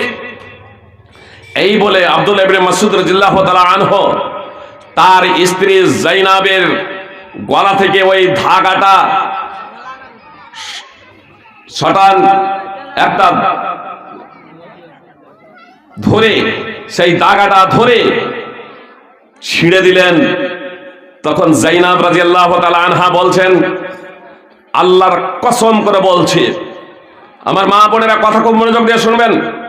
জাইনাব বলছেন, আল্লাহর কসম করে বলছি, আমার চোখে যন্ত্রণা হচ্ছিল, আর এই ধাগাটা যখন একজন ইহুদির কাছে পড়ে নিয়েছি, তখন আমার এই চোখের যন্ত্রণা দূর হয়ে গেছে। কাজ হয়েছে না হয়নি? কাজ হয়েছে না হয়নি? কাজ হয়েছে, কাজ হয়েছে। অনেকেই বলে মাজারে গেল দিয়ে ছেলে হয়ে গেছে, জিজ্ঞেস করবেন না। বিশ্বের 6 জন ভগবানের মধ্যে একজন ভগবান, লোকেরা যাদেরকে ভগবান বলতো, তিনি ইসলাম কবুল করেছেন। তিনি বলছেন, একজন মেয়ে এলো দিয়ে বলছে আমার সন্তান হয় না। তার রিপোর্ট নিয়ে আসতে বলা হলো, তার রিপোর্ট এরকম দেখলাম। রিপোর্ট দেখার পরে আমি যে কোনো অসুবিধা নেই, সন্তান হবে, তাহলে আমার কাছে থাকতে হবে এক রাত। নাম বলছি না, ভদ্রলোকের নাম বলছি না, আল্লাহ তাকে ক্ষমা করো। অবশ্য তিনি মুসলমান হয়েছেন, পূর্বের গুনাহ মাফ। চেন্নাই আছেন ভদ্রলোক বর্তমানে, আমাদের পশ্চিমবাংলাতে একাধিকবার এসেছেন। নাম বললে অনেকেই চিনে নেবেন। এই জন্য যেহেতু পাপ এটা কাজ, এই জন্য গোপনে রাখছি বিষয়টা। এক রাত থাকতে হবে। তিনি বলছেন সমস্যাটা ছিল স্বামীর, ওর জীবাণু মারা, সন্তান হবে কি করে, মেয়েটা তো ঠিক আছে। সুপ্রিয় ভাই এবং বোন, ঈমানকে বিক্রি করে দেবেন না, ধৈর্য ধরুন। যে আল্লাহ তাআলা জাকারিয়া আলাইহিস সালামকে, তিনি বৃদ্ধ, তার স্ত্রী বৃদ্ধা, সন্তান দিতে পারেন, যে আল্লাহ তাআলা ইব্রাহিম আলাইহিস সালামকে সন্তান দিতে পারেন, প্রয়োজনে আপনাকে দিতে পারেন। ধরতে যদি হয়, ডাকতে যদি হয়, সততার সহিত ঈমানকে বজায় রেখে আপনি আল্লাহকেই ডাকুন। পাপ পঙ্কিলতায় নিমজ্জিত হবেন না। জি, আপনি চিকিৎসা করাতে পারেন। আপনার কোনো সমস্যা থাকলে আপনি ডাক্তারের মাধ্যমে আপনি চিকিৎসা করাতে পারেন, ওষুধ সেবন করতে পারেন, ওষুধ সেবন করতে পারেন, কিন্তু অবৈধ পথে ধাবিত হবেন না। তো জাইনাব রাদিয়াল্লাহু তাআলা আনহা বলছেন, আমি একজন ইহুদির কাছে এই ধাগাটা পড়ে নিয়েছিলাম, আর চোখে ব্যথা হচ্ছিল, যখন পড়ে নিলাম তখন চোখের যন্ত্রণা দূর হয়ে গেল, চোখের ব্যথা দূর হয়ে গেল। তো আব্দুল্লাহ ইবনে মাসউদ রাদিয়াল্লাহু তাআলা আনহু বলছেন, আসলে তোমার চোখের যন্ত্রণা হচ্ছিল এমনটি না, আসলে এটা তোমার রোগ ব্যাধি ছিল এমনটি না, আসলে শয়তান তোমার চোখে গোচা দিচ্ছিল। যা কামালু শয়তান, এটা ছিল শয়তানের কর্ম। তুমি যখন নিজে শয়তানি কাজটা করতে শুরু করে দিয়েছো, এই যে মাদুলি ঝুলিয়ে নিয়েছো, তাবিজ ঝুলিয়ে নিয়েছো, ধাগা পড়েছেন, সেটাকেও তাবিজ মাদুলি বলছেন। এই যে তুমি ধাগা তাবিজ ধাগা বা ঝুলিয়ে নিয়েছো, এবার শয়তানি তুমি যেহেতু নিজেই কাজ করছো, তো শয়তান তোমার কাছ থেকে চলে গেছে। এ তো নিজেই এখন শয়তানি কাজ করছে, তো অন্যজনকে বিভ্রান্ত করি, আর পিছনে লেগে থেকে লাভ কি? এ তো নিজেই এখন শিরক করছে। তো আব্দুল্লাহ ইবনে মাসউদ রাদিয়াল্লাহু তাআলা আনহু বললেন, ওই বাতিল পন্থা অবলম্বন না করে তুমি যদি সঠিক পন্থা অবলম্বন করতে, আযবিল বাস রব্বান নাস ইশফি আনতা শাফি লা শিফা ইল্লা শিফাউকা লা ইউগাদিরু সাকামা, তাহলে শয়তান চলে যেত, তোমার চোখের ব্যথাও দূর হয়ে যেত। সুনানে আবি দাউদ হাদিস নম্বর 3883। সুপ্রিয় ভাই এবং বোন, শিরক হলো দুই প্রকারের, বড় শিরক এবং ছোট শিরক। শিরক সবথেকে বড় পাপ। আবু বকর রাদিয়াল্লাহু তাআলা আনহা সূত্রে বর্ণিত, রাসূল সাল্লাল্লাহু আলাইহি সাল্লাম বলছেন, আলা উনাব্বিউকুম বিল আকবারিল কাবাইর সালাসা। রাসূল সাল্লাল্লাহু আলাইহি সাল্লাম বলছেন, শোনো, আমি কি তোমাদের সবথেকে বড় পাপ সম্পর্কে অবগত করব না? এই কথাটি রাসূল সাল্লাল্লাহু আলাইহি সাল্লাম তিনবার বলেছিলেন। তারপরে বললেন, আল ইশরাকু বিল্লাহ, আল্লাহর সাথে শরীক করা হলো সবথেকে বড় পাপ। এর সাথে উল্লেখ করেছেন, আজকাল অনেক ছেলেরা, অনেক যুবক পিতামাতার সেবা যত্ন করে না, সাবধান হয়ে যান। এর সাথে সাথে আল্লাহ রাসূল সাল্লাল্লাহু আলাইহি ওয়াসাল্লাম বলছেন, ওয়া হুকুকুল ওয়ালিদাইন, পিতামাতার অবাধ্য হওয়া, পিতামাতার অবাধ্য হওয়া। ওয়া শাহাদাতুজ জুর, কোন বর্ণনা আছে শাহাদাতুল কাউল, মিথ্যা কথা বলা, মিথ্যা সাক্ষ্য দেওয়া হলো সবথেকে বড় পাপ। সবথেকে বড় পাপ হলো আল্লাহর সাথে অংশীদার সাব্যস্ত করা। আর এরই সিরিয়ালে উল্লেখ করছেন, পিতামাতার অবাধ্য হওয়া হলো বড় পাপ, পিতামাতার অবাধ্য হওয়া হলো বড় পাপ, মিথ্যা কথা বলা, মিথ্যা সাক্ষ্য দেওয়া হলো বড় পাপ। সহিহ বুখারী হাদিস নম্বর 6919 এবং সহিহ মুসলিম হাদিস নম্বর 87। আব্দুল্লাহ ইবনে মাসউদ রাদিয়াল্লাহু তাআলা আনহু বলেন, আইয়ুল যামবি আযমা ইনদাল্লাহ, হে আল্লাহ রাসূল, আল্লাহর নিকটে সবথেকে বড় গুনাহ কি, সবথেকে বড় পাপ কি? তখন রাসূল সাল্লাল্লাহু আলাইহি সাল্লাম বললেন, আনতাজআলা লিল্লাহি নিদ্দা ওয়া হুয়া খালাকাক। সবথেকে বড় পাপ হলো এই যে তুমি আল্লাহর সাথে অংশীদার সাব্যস্ত করবে, অথচ আল্লাহ তাআলা তোমাকে সৃষ্টি করেছেন। সহিহ বুখারী হাদিস নম্বর 4777, সহিহ মুসলিম হাদিস নম্বর 86। তো শিরক হলো বড় পাপ, শিরক হলো বড় পাপ। আল্লাহ বলছেন, ফালা তাজআলু লিল্লাহি আনদাদা ওয়া আনতুম তা'লামুন, তোমরা আল্লাহর জন্য অংশীদার সাব্যস্ত করো না জেনে শুনে। সূরা বাকারা 2 নম্বর সূরার 22 নম্বর আয়াত। শিরক যদি কেউ করে, আর শিরক করে কেউ যদি মারা যায়, আল্লাহ তাকে ক্ষমা করবেন না, তার জন্য জান্নাত হারাম, তার ঠিকানা হবে জাহান্নাম। আল্লাহ বলছেন, ইন্নাহু মায়ুশরিক বিল্লাহি ফাকাদ হারামাল্লাহু আলাইহিল জান্নাহ, নিশ্চয় যে কেউ আল্লাহর সাথে শরীক করবে তার জন্য আল্লাহ জান্নাতকে হারাম করে দিয়েছেন। ফামা ওয়াহুন নার, তার ঠিকানা হবে জাহান্নাম। ওয়ামালিজ জালিমিন মিন আনসার, আর তার কোনো সাহায্যকারী থাকবে না। সূরা মাইদা 5 নম্বর সূরার 72 নম্বর আয়াত। শিরক করে কেউ যদি মারা যায়, তার ঠিকানা হচ্ছে জাহান্নাম, তার ঠিকানা হচ্ছে জাহান্নাম। এমনকি তারা ভীত সন্ত্রস্ত হবে। আল্লাহ বলছেন, সানুলকি ফি কুলুবিল্লাযিনা কাফারু রুবা বিমা আশরাকু বিল্লাহি মা লাম ইউনাজ্জিল বিহি সুলতানা ওয়া মাওয়াহুমুন নার ওয়া বিসা মাসওয়াজ জালিমিন। সূরা আলে ইমরান 3 নম্বর সূরার 151 নম্বর আয়াত। সুপ্রিয় ভাই এবং বোন, আমাদের ভারতবর্ষে ক্ষমতায় কে আছে? বিজেপি। বর্তমানে 2023 ক্ষমতায় আছে বিজেপি। মাঝে মাঝে বিজেপি নেতাদের মুখ থেকে এ কথা শুনতে পান না, হিন্দু ধর্ম খাতরে মে হ্যায়। ক্ষমতায় বিজেপি, হিন্দু ধর্মে খাতরে, মানে হিন্দু ধর্ম ভীত সন্ত্রস্ত অবস্থায় আছে। ও ভাইরা, যদি বিজেপি ক্ষমতায় থাকা অবস্থা তো হিন্দু ধর্ম ভীত সন্ত্রস্ত অবস্থায় থাকে, তাহলে মুসলমানদের ক্ষমতা দিয়ে দেন।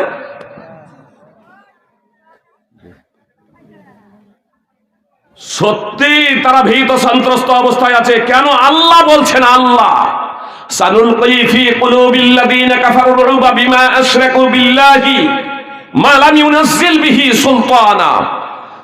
আল্লাহ বলছেন, অচিরেই আমি কাফেরদের হৃদয়ে আতঙ্ক ঢেলে দেব।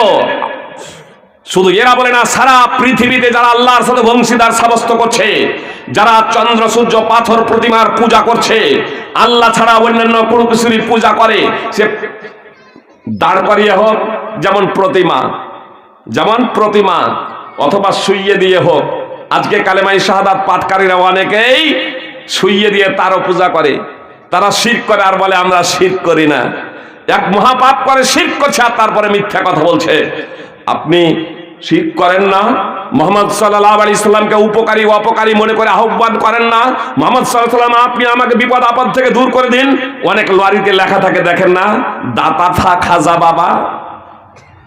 অনেক মাজারে যায়, তারপরে মাজারে ওয়ালি আউলিয়ার নাম দিয়ে যে এরা উপকার এবং অপকার করতে পারে। এগুলো হলো বড় ধরনের শিরক, ঈমান থাকবে না। কেউ যদি মনে করেন, কেউ যদি বলেন যে আমরা এগুলো মনে করেন আলহামদুলিল্লাহ, কিন্তু কেউ যদি মনে করেন যারা মারা গিয়েছে সে নবী রাসূল হোক আর ওয়ালি আউলিয়া হোক, কেউ যদি মনে করেন সে উপকার বা অপকার করতে পারে, তাহলে এটা বড় ধরনের শিরক, আল্লাহ তাআলার গুণে গুণান্বিত করা হবে। ঈমান এবং ইসলাম থাকবে না, বিনষ্ট হয়ে যাবে, মুশরিকে পরিণত হয়ে যাবে।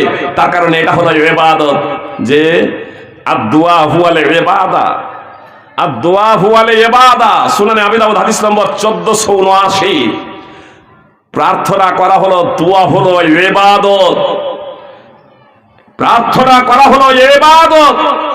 অতএব ওয়ালি আউলিয়া যারা ইন্তেকাল করেছে তাদের কাছে প্রার্থনা করা, অনেকেই কাবায় যায়, তাওয়াফ করে, তাওয়াফ করতে করতে ইয়া হাসান মাদাদ, ইয়া শায়খ আব্দুল কাদের জিলানী মাদাদ, ইয়া আলী মাদাদ। এইগুলো যদি শিরক যদি না হয়, মক্কার মুশরিকরা লজ্জাবোধ করবে।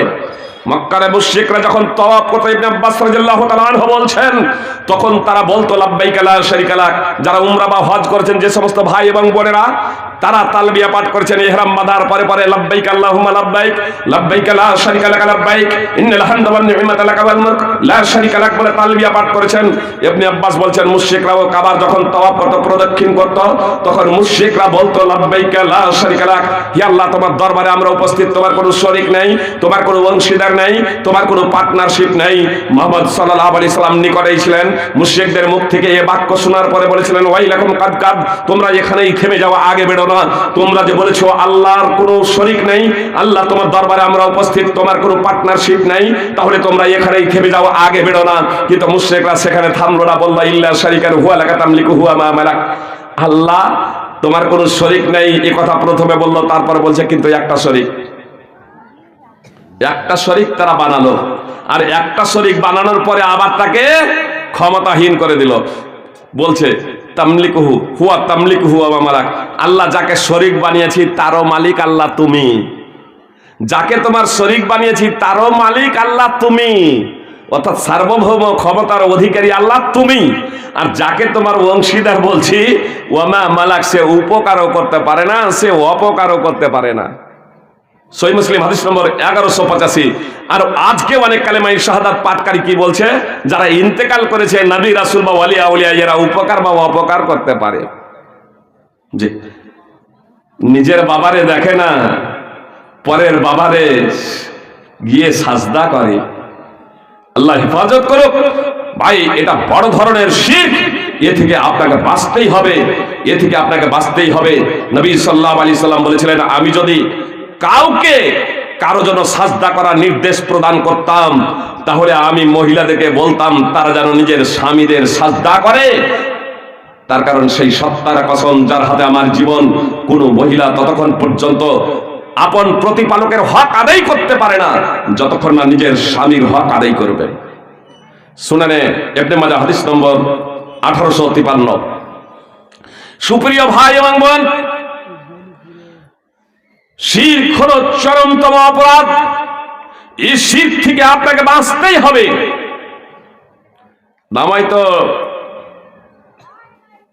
নামাইতো আনুসাল্লিয়া সালাতা সম্পর্কে যেমন বললাম যে নিয়াত বানানোর দোয়া অনেকেই বলে, একটাও জয়ীফ জাল হাদিসও নেই। শিরকের বেদাতের আড্ডাখানা কবরকে পাকা করা। কবরকে আজ পাকা করা হচ্ছে, অথচ স্পষ্ট হাদিস জাবের বিন আব্দুল্লাহ রাদিয়াল্লাহু তাআলা আনহু সূত্রে বর্ণিত স্পষ্ট হাদিস, কবরকে পাকা করা যাবে না, কবরকে চুনকাম করা যাবে না, কবরের উপরে বিল্ডিং নির্মাণ করা যাবে না। সহিহ মুসলিম হাদিস নম্বর 970, সুনানে আবি দাউদ হাদিস আছে, সুনানে তিরমিজি হাদিস নম্বর 1052। কবরকে উঁচু করা যাবে না। আলী রাদিয়াল্লাহু তাআলা আনহুকে প্রেরণ করেছিলেন। রাসূল সাল্লাল্লাহু আলাইহি সাল্লাম যত উঁচু কবর পাবে সব সমতল করে দেবে, যত প্রতিমা পাবে সব মিসমার করে দেবে। সহিহ মুসলিম হাদিস নম্বর 969, সুনানে তিরমিজি হাদিস নম্বর 1049। সুপ্রিয় ভাই এবং বোন, আজকে আমরা শিরকের আড্ডাখানা তৈরি করেছি।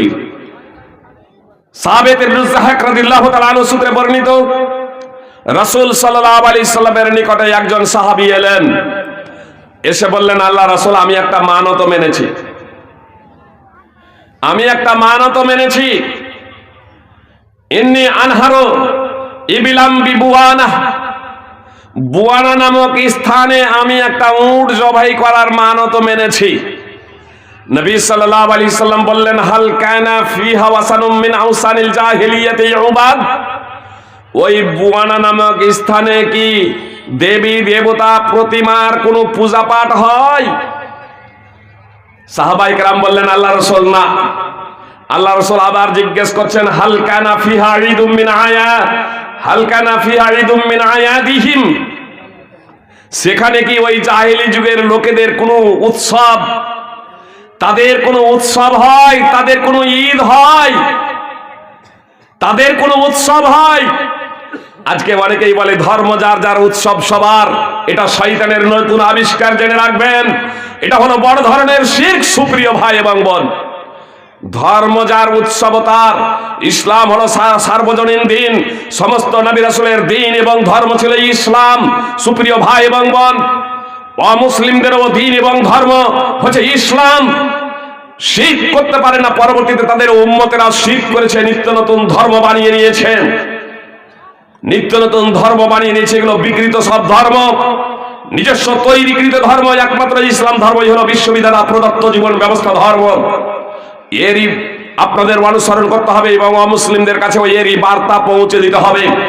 মুহাম্মদ সাল্লাল্লাহু আলাইহি সাল্লাম বলেন, জাহেলি যুগের লোকেদের কি কোনো উৎসব হতো, ঈদ হতো? ওই বুয়ানা নামক স্থানে যেখানে উট জবাই করার মানত করেছ?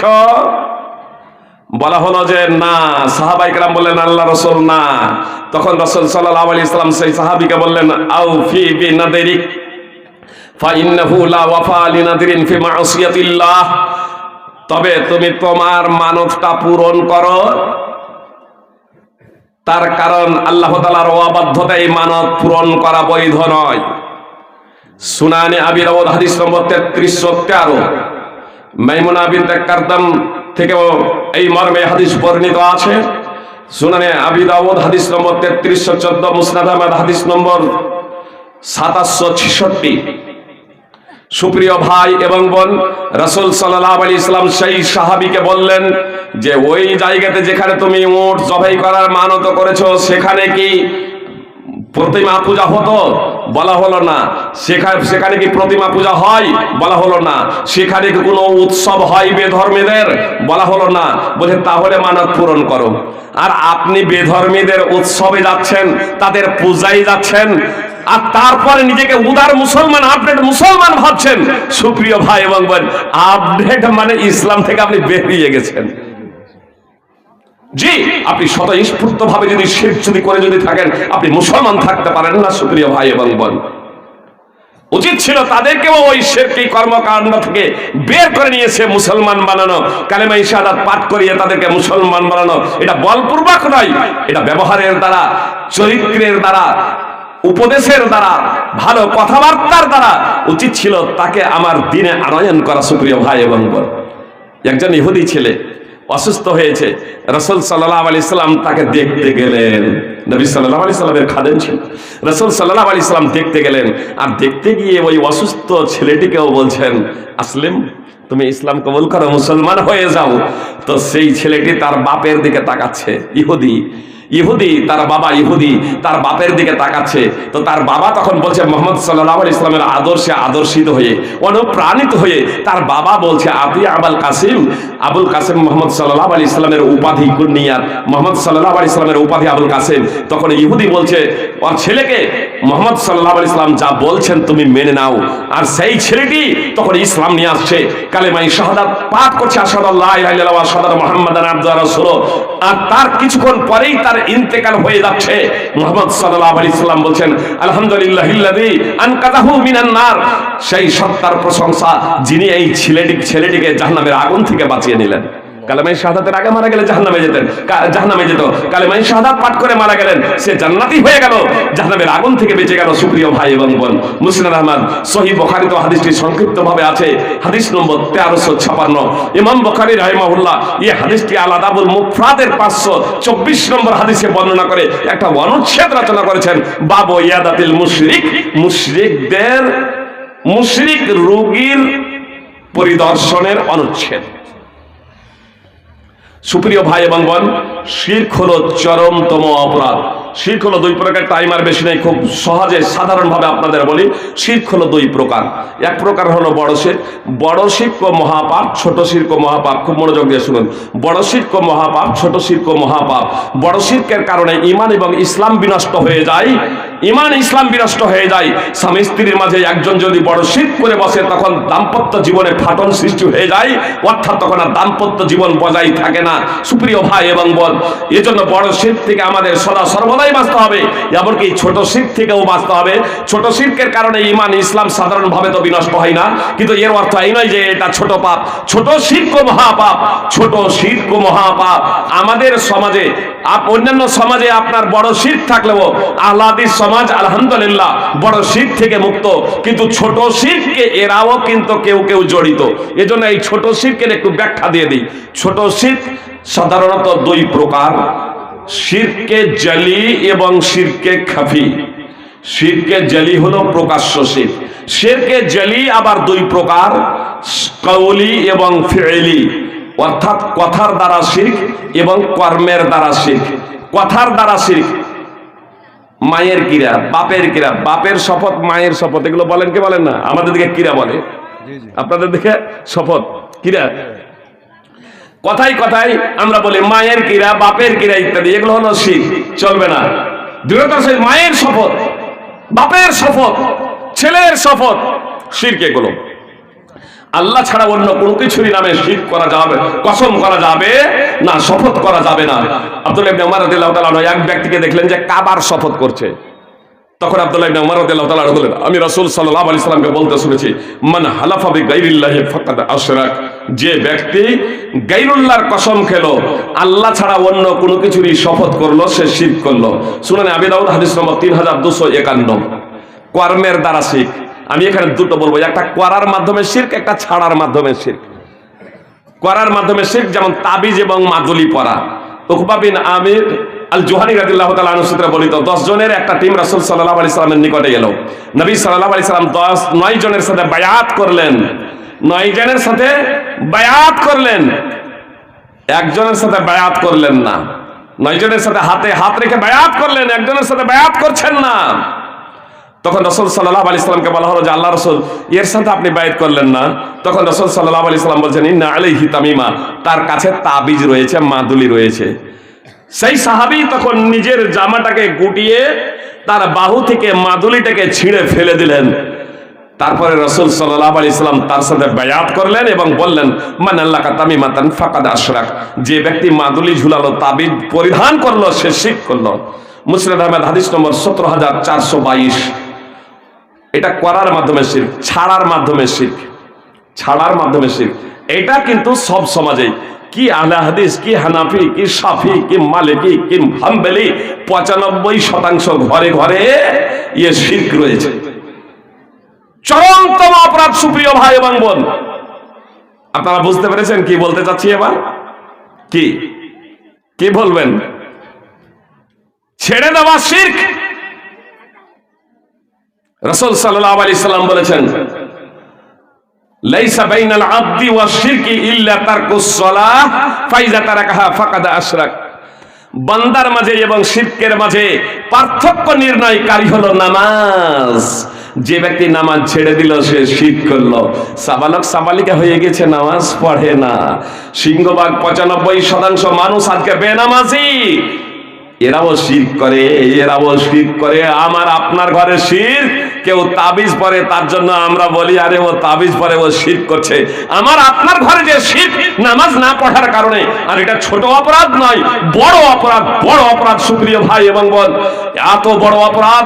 আপনাদের বলি এটা এত বড় অপরাধ, এত বড় অপরাধ। আত্মহত্যা করা অপরাধ সম্পর্কে আপনারা জানেন তাই না? আত্মহত্যা করা মহা অপরাধ। অনেকেই জিজ্ঞেস করেন ফাইজ সাহেব অমুক আত্মহত্যা করেছে, তার জানাজা পড়বো?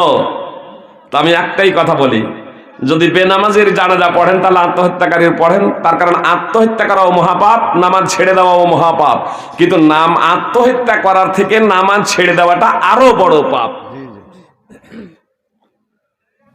আত্মহত্যা করার চেয়েও নামাজ ছেড়ে দেওয়াটা আরো বড় পাপ, এত বড় পাপ সুপ্রিয় ভাই এবং বোন।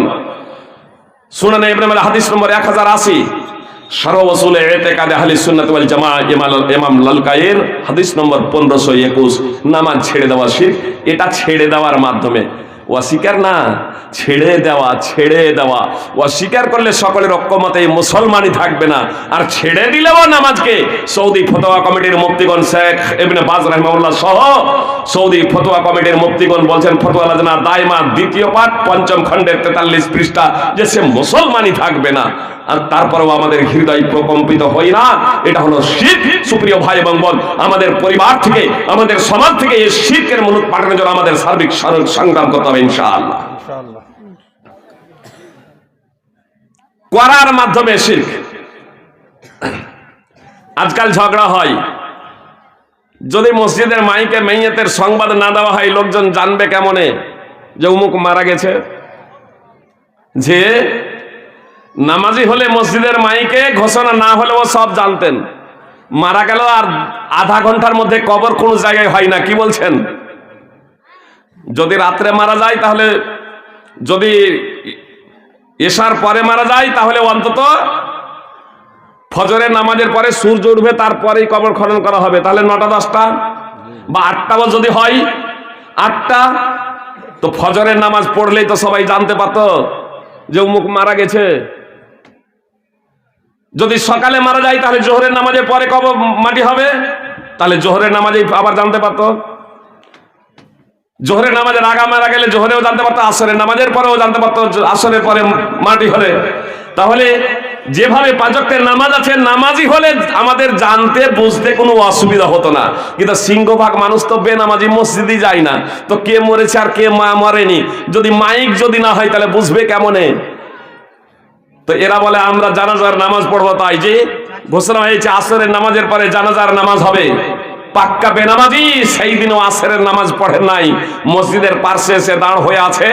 ইমাম সাহেব নামাজ পড়ে বের হবে না আসরের, তো মাইয়াতের লাশ বের হবে, তখন আমরা জানাজা পড়ব।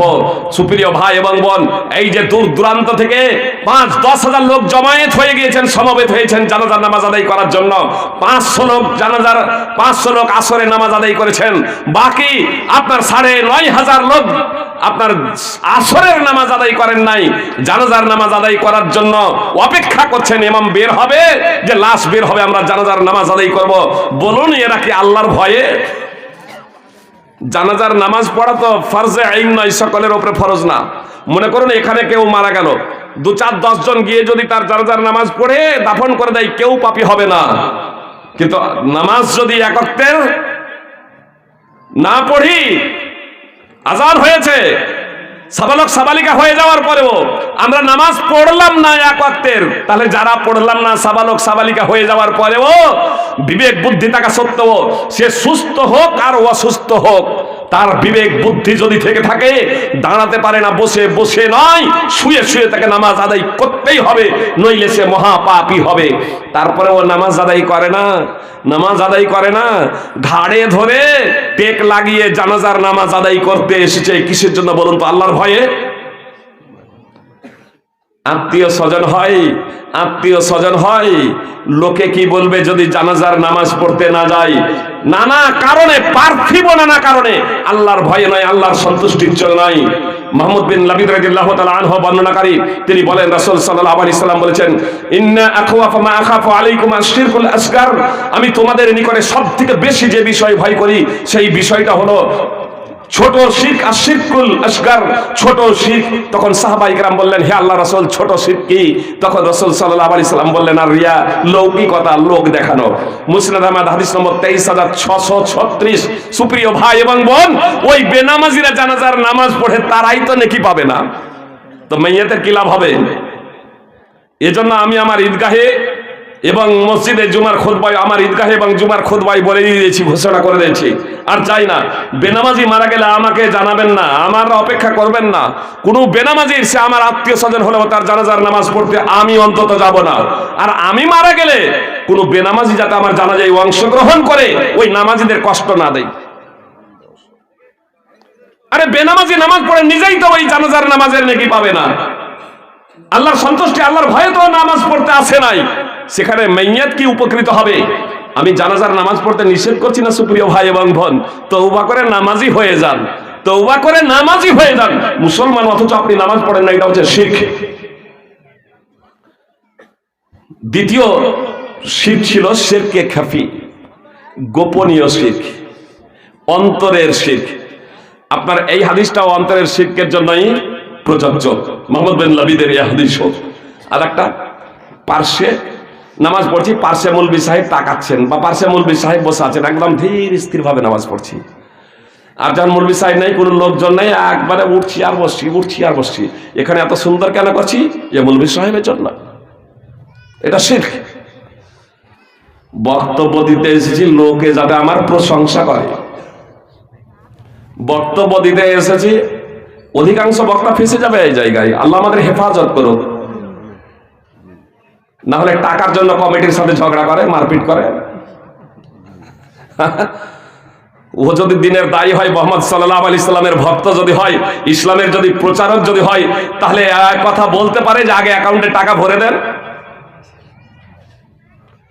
রাসূল সাল্লাল্লাহু আলাইহি সাল্লাম বলছেন, তাইস আব্দুদ দিনারে, তাইস আব্দুদ দিনারে ওয়াদ দিরহামে ওয়াল কাতিফাতে ওয়াল খামিসা ইন উতিয়া রাদিয়া ওয়া লাম ইউতা লাম ইয়ারদা। স্বর্ণ মুদ্রার দাস ধ্বংস হয়ে যাক, স্বর্ণ মুদ্রার দাস ধ্বংস হয়ে যাক, রেশমি চাদর ও মখমল কাপড়ের দাস ধ্বংস হয়ে যাক। যদি দেওয়া হয় সন্তুষ্ট, আর দেওয়া না হলেই অসন্তুষ্ট। যদি দেওয়া হয় সন্তুষ্ট, আর যদি দেওয়া না হয় তাহলে অসন্তুষ্ট। সহিহ বুখারী হাদিস নম্বর 2886। সুপ্রিয় ভাই এবং বোন, একমাত্র আল্লাহ তাআলার সন্তুষ্টির জন্য আমাদের কোরআন এবং সুন্নাহ চর্চা করতে হবে। একমাত্র আল্লাহ তাআলার সন্তুষ্টির জন্য কোরআন এবং সুন্নাহর প্রচার এবং পাবলিশিটি করতে হবে। রিজকের মালিক আল্লাহ, এটা আমাদের বিশ্বাস রাখতে হবে। সুপ্রিয় ভাই এবং বোন, আজকে আমরা অনেকেই শিরক করছি। আমার টাইম শেষ, আমি আমার বক্তব্য ইতি করে দিচ্ছি একটা হাদিস পেশ করে। ইবনে আব্বাস রাদিয়াল্লাহু তাআলা আনহু বর্ণনাকারী, ইবনে আব্বাস রাদিয়াল্লাহু তাআলা আনহু বর্ণনাকারী, আল্লাহ রাসূল সাল্লাল্লাহু আলাইহি সাল্লাম একদা ইবনে আব্বাসকে বললেন, হে তরুণ, ইহফাজকাল্লাহ, তুমি আল্লাহর দ্বীনের হেফাজত করো, তুমি আল্লাহর দ্বীন বিধিবিধানের হেফাজত করো। ইহফাজকাল্লাহ, আল্লাহ তোমার হেফাজত করবেন।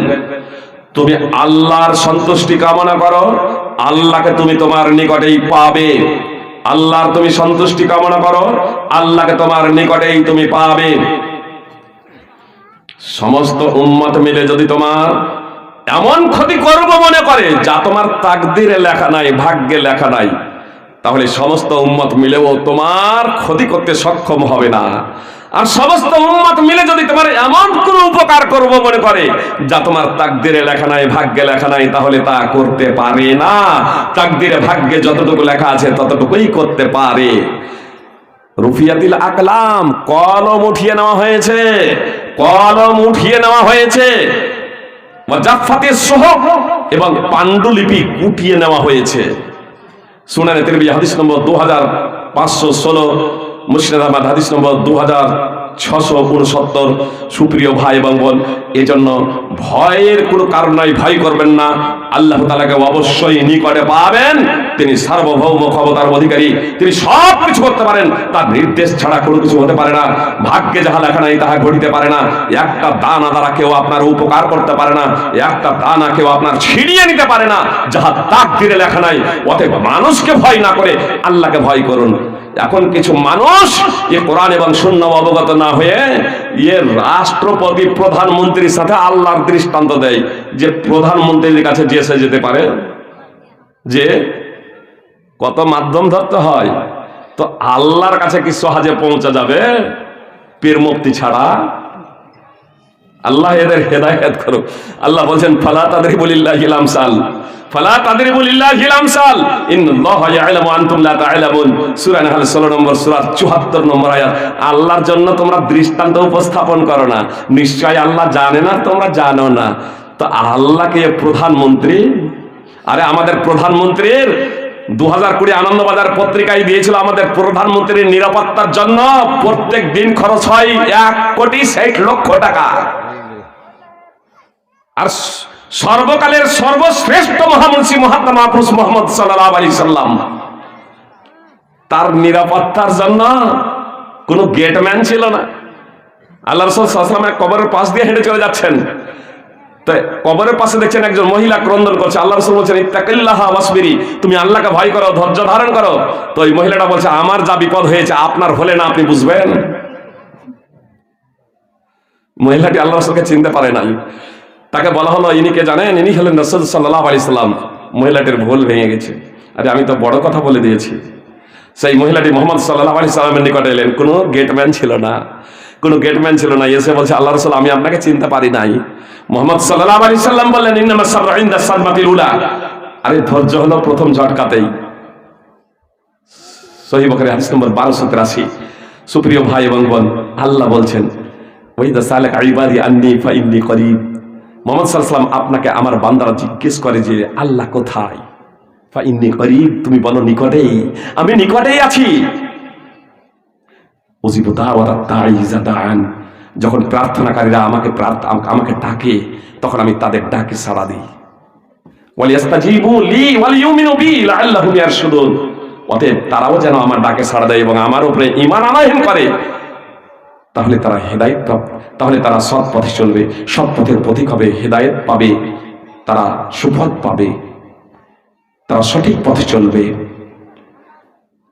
সূরা বাকারা 2 নম্বর সূরা 186 নম্বর আয়াত। পরিশেষে এই কথা বলবো, আসুন আমরা তাওহীদ এবং সুন্নাহকে আঁকড়ে ধরি, তাওহীদ এবং সুন্নাহকে আঁকড়ে ধরি। আল্লাহ এবং তার রাসূল সাল্লাল্লাহু আলাইহি সাল্লামের কথাকে গ্রহণ করি, কোরআন এবং সুন্নাহকে গ্রহণ করি, শিরক এবং বিদআতকে বর্জন করি। আল্লাহ গো, তুমি আমাদের অতীতে যে সমস্ত গুনাহ হয়ে গেছে সেগুলোকে ক্ষমা করে দাও। সুপ্রিয় ভাই এবং বোন, জেনে রাখবেন যদি আমাদের চলতে ফিরতে যদি শিরক অপরাধ যদি হয়ে থাকে আল্লাহ ক্ষমা করবেন। আল্লাহ বলছেন মান তাবা ইল্লা মান তাবা ওয়া আমানা ওয়া আমিলা আমালান সালিহান ফাউলাইকা ইবাদুল্লাহু সাইয়্যাতিহিম হাসানাত। অপরাধ করার পরে যারা তওবা করবে, ঈমান আনয়ন করবে এবং সৎ কর্ম করবে, আল্লাহ বলছেন তাদের পাপগুলোকে নেকিতে পরিবর্তন করে দেবেন। সূরা ফুরকান 25 নম্বর সূরা 70 নম্বর আয়াত। আমরা যদি অন্তরের অন্তঃস্থল থেকে দৃঢ় প্রতিজ্ঞাবদ্ধ হয়ে জীবনে আর কখনো কোন প্রকারের পাপ করব না, এই দৃঢ় প্রতিজ্ঞাবদ্ধ হই এবং নিজের জীবনে পরিবর্তন নিয়ে আসার জন্য সার্বিক প্রচেষ্টা করি এবং জেনে শুনে বড় ছোট সমস্ত পাপ থেকে বিরত থাকি, তাহলে ইনশাল্লাহ আমরা এই ফ্যাসিলিটি পেতে পারি, এই ফ্যাসিলিটির অধিকারী হতে পারি। এজন্য আপনাদেরকে বলবো আজকে নিজের জীবনে পরিবর্তন নিয়ে আসার প্রতিজ্ঞা করে নিন যে আমার জীবনকে কোরআন এবং সুন্নাহ দ্বারা পরিচালিত করব, আমার পরিবার এবং সমাজকে কোরআন সুন্নাহ দ্বারা পরিচালিত করার জন্য সর্বাত্মক প্রচেষ্টা চালাবো। আল্লাহ তাআলা আমাদের প্রত্যেককে পবিত্র করার সুন্নাহ অনুযায়ী জীবনযাপন করার তৌফিক দান করেন। আমিন। আসসালামু আলাইকুম ওয়া রাহমাতুল্লাহি ওয়া বারাকাতুহু। ওয়া আলাইকুম আসসালাম ওয়া রাহমাতুল্লাহ। অসংখ্য ধন্যবাদ আমাদের প্রাণপ্রিয় শেখ আনোয়ারুল হক ফাইজি হাফেজাহুল্লাহকে। তিনি একটু আপনারা ধৈর্য সহকারে বসবেন, আমাদের আরো একটি